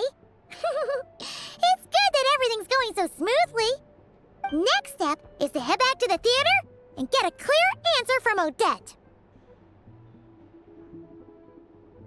Either way, Paimon doesn't get the sense that she's a bad person. Sure, she might have done some pretty extreme things, but Paimon bet she has her reasons. Maybe this is going too far, but with everything she's managed to do so far, wouldn't it make more sense in theory to be even more, heavy-handed? Why leave a letter when she could, well, we know there are plenty of other ways to keep people in line, right? The point is, she could have gone further, but she didn't. So, if it is her, she's got some principles at least.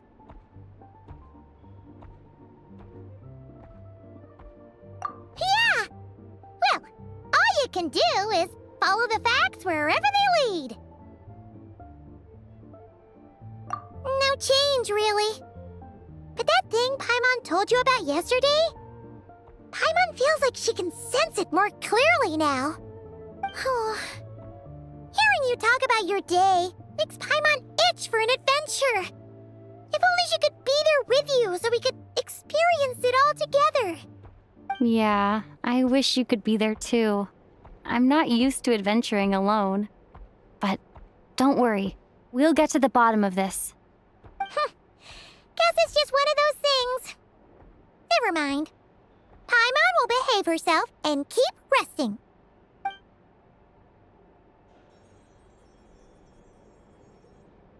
If Odette is Lelek, she may well have inside information on Project Snezhnaya.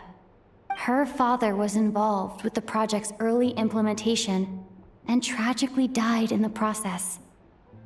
Now, she's dedicated herself to bringing it to an end.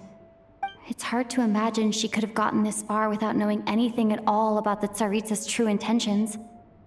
When she spoke to us as a member of the Fatui, how much did she let on? And how much was she hiding?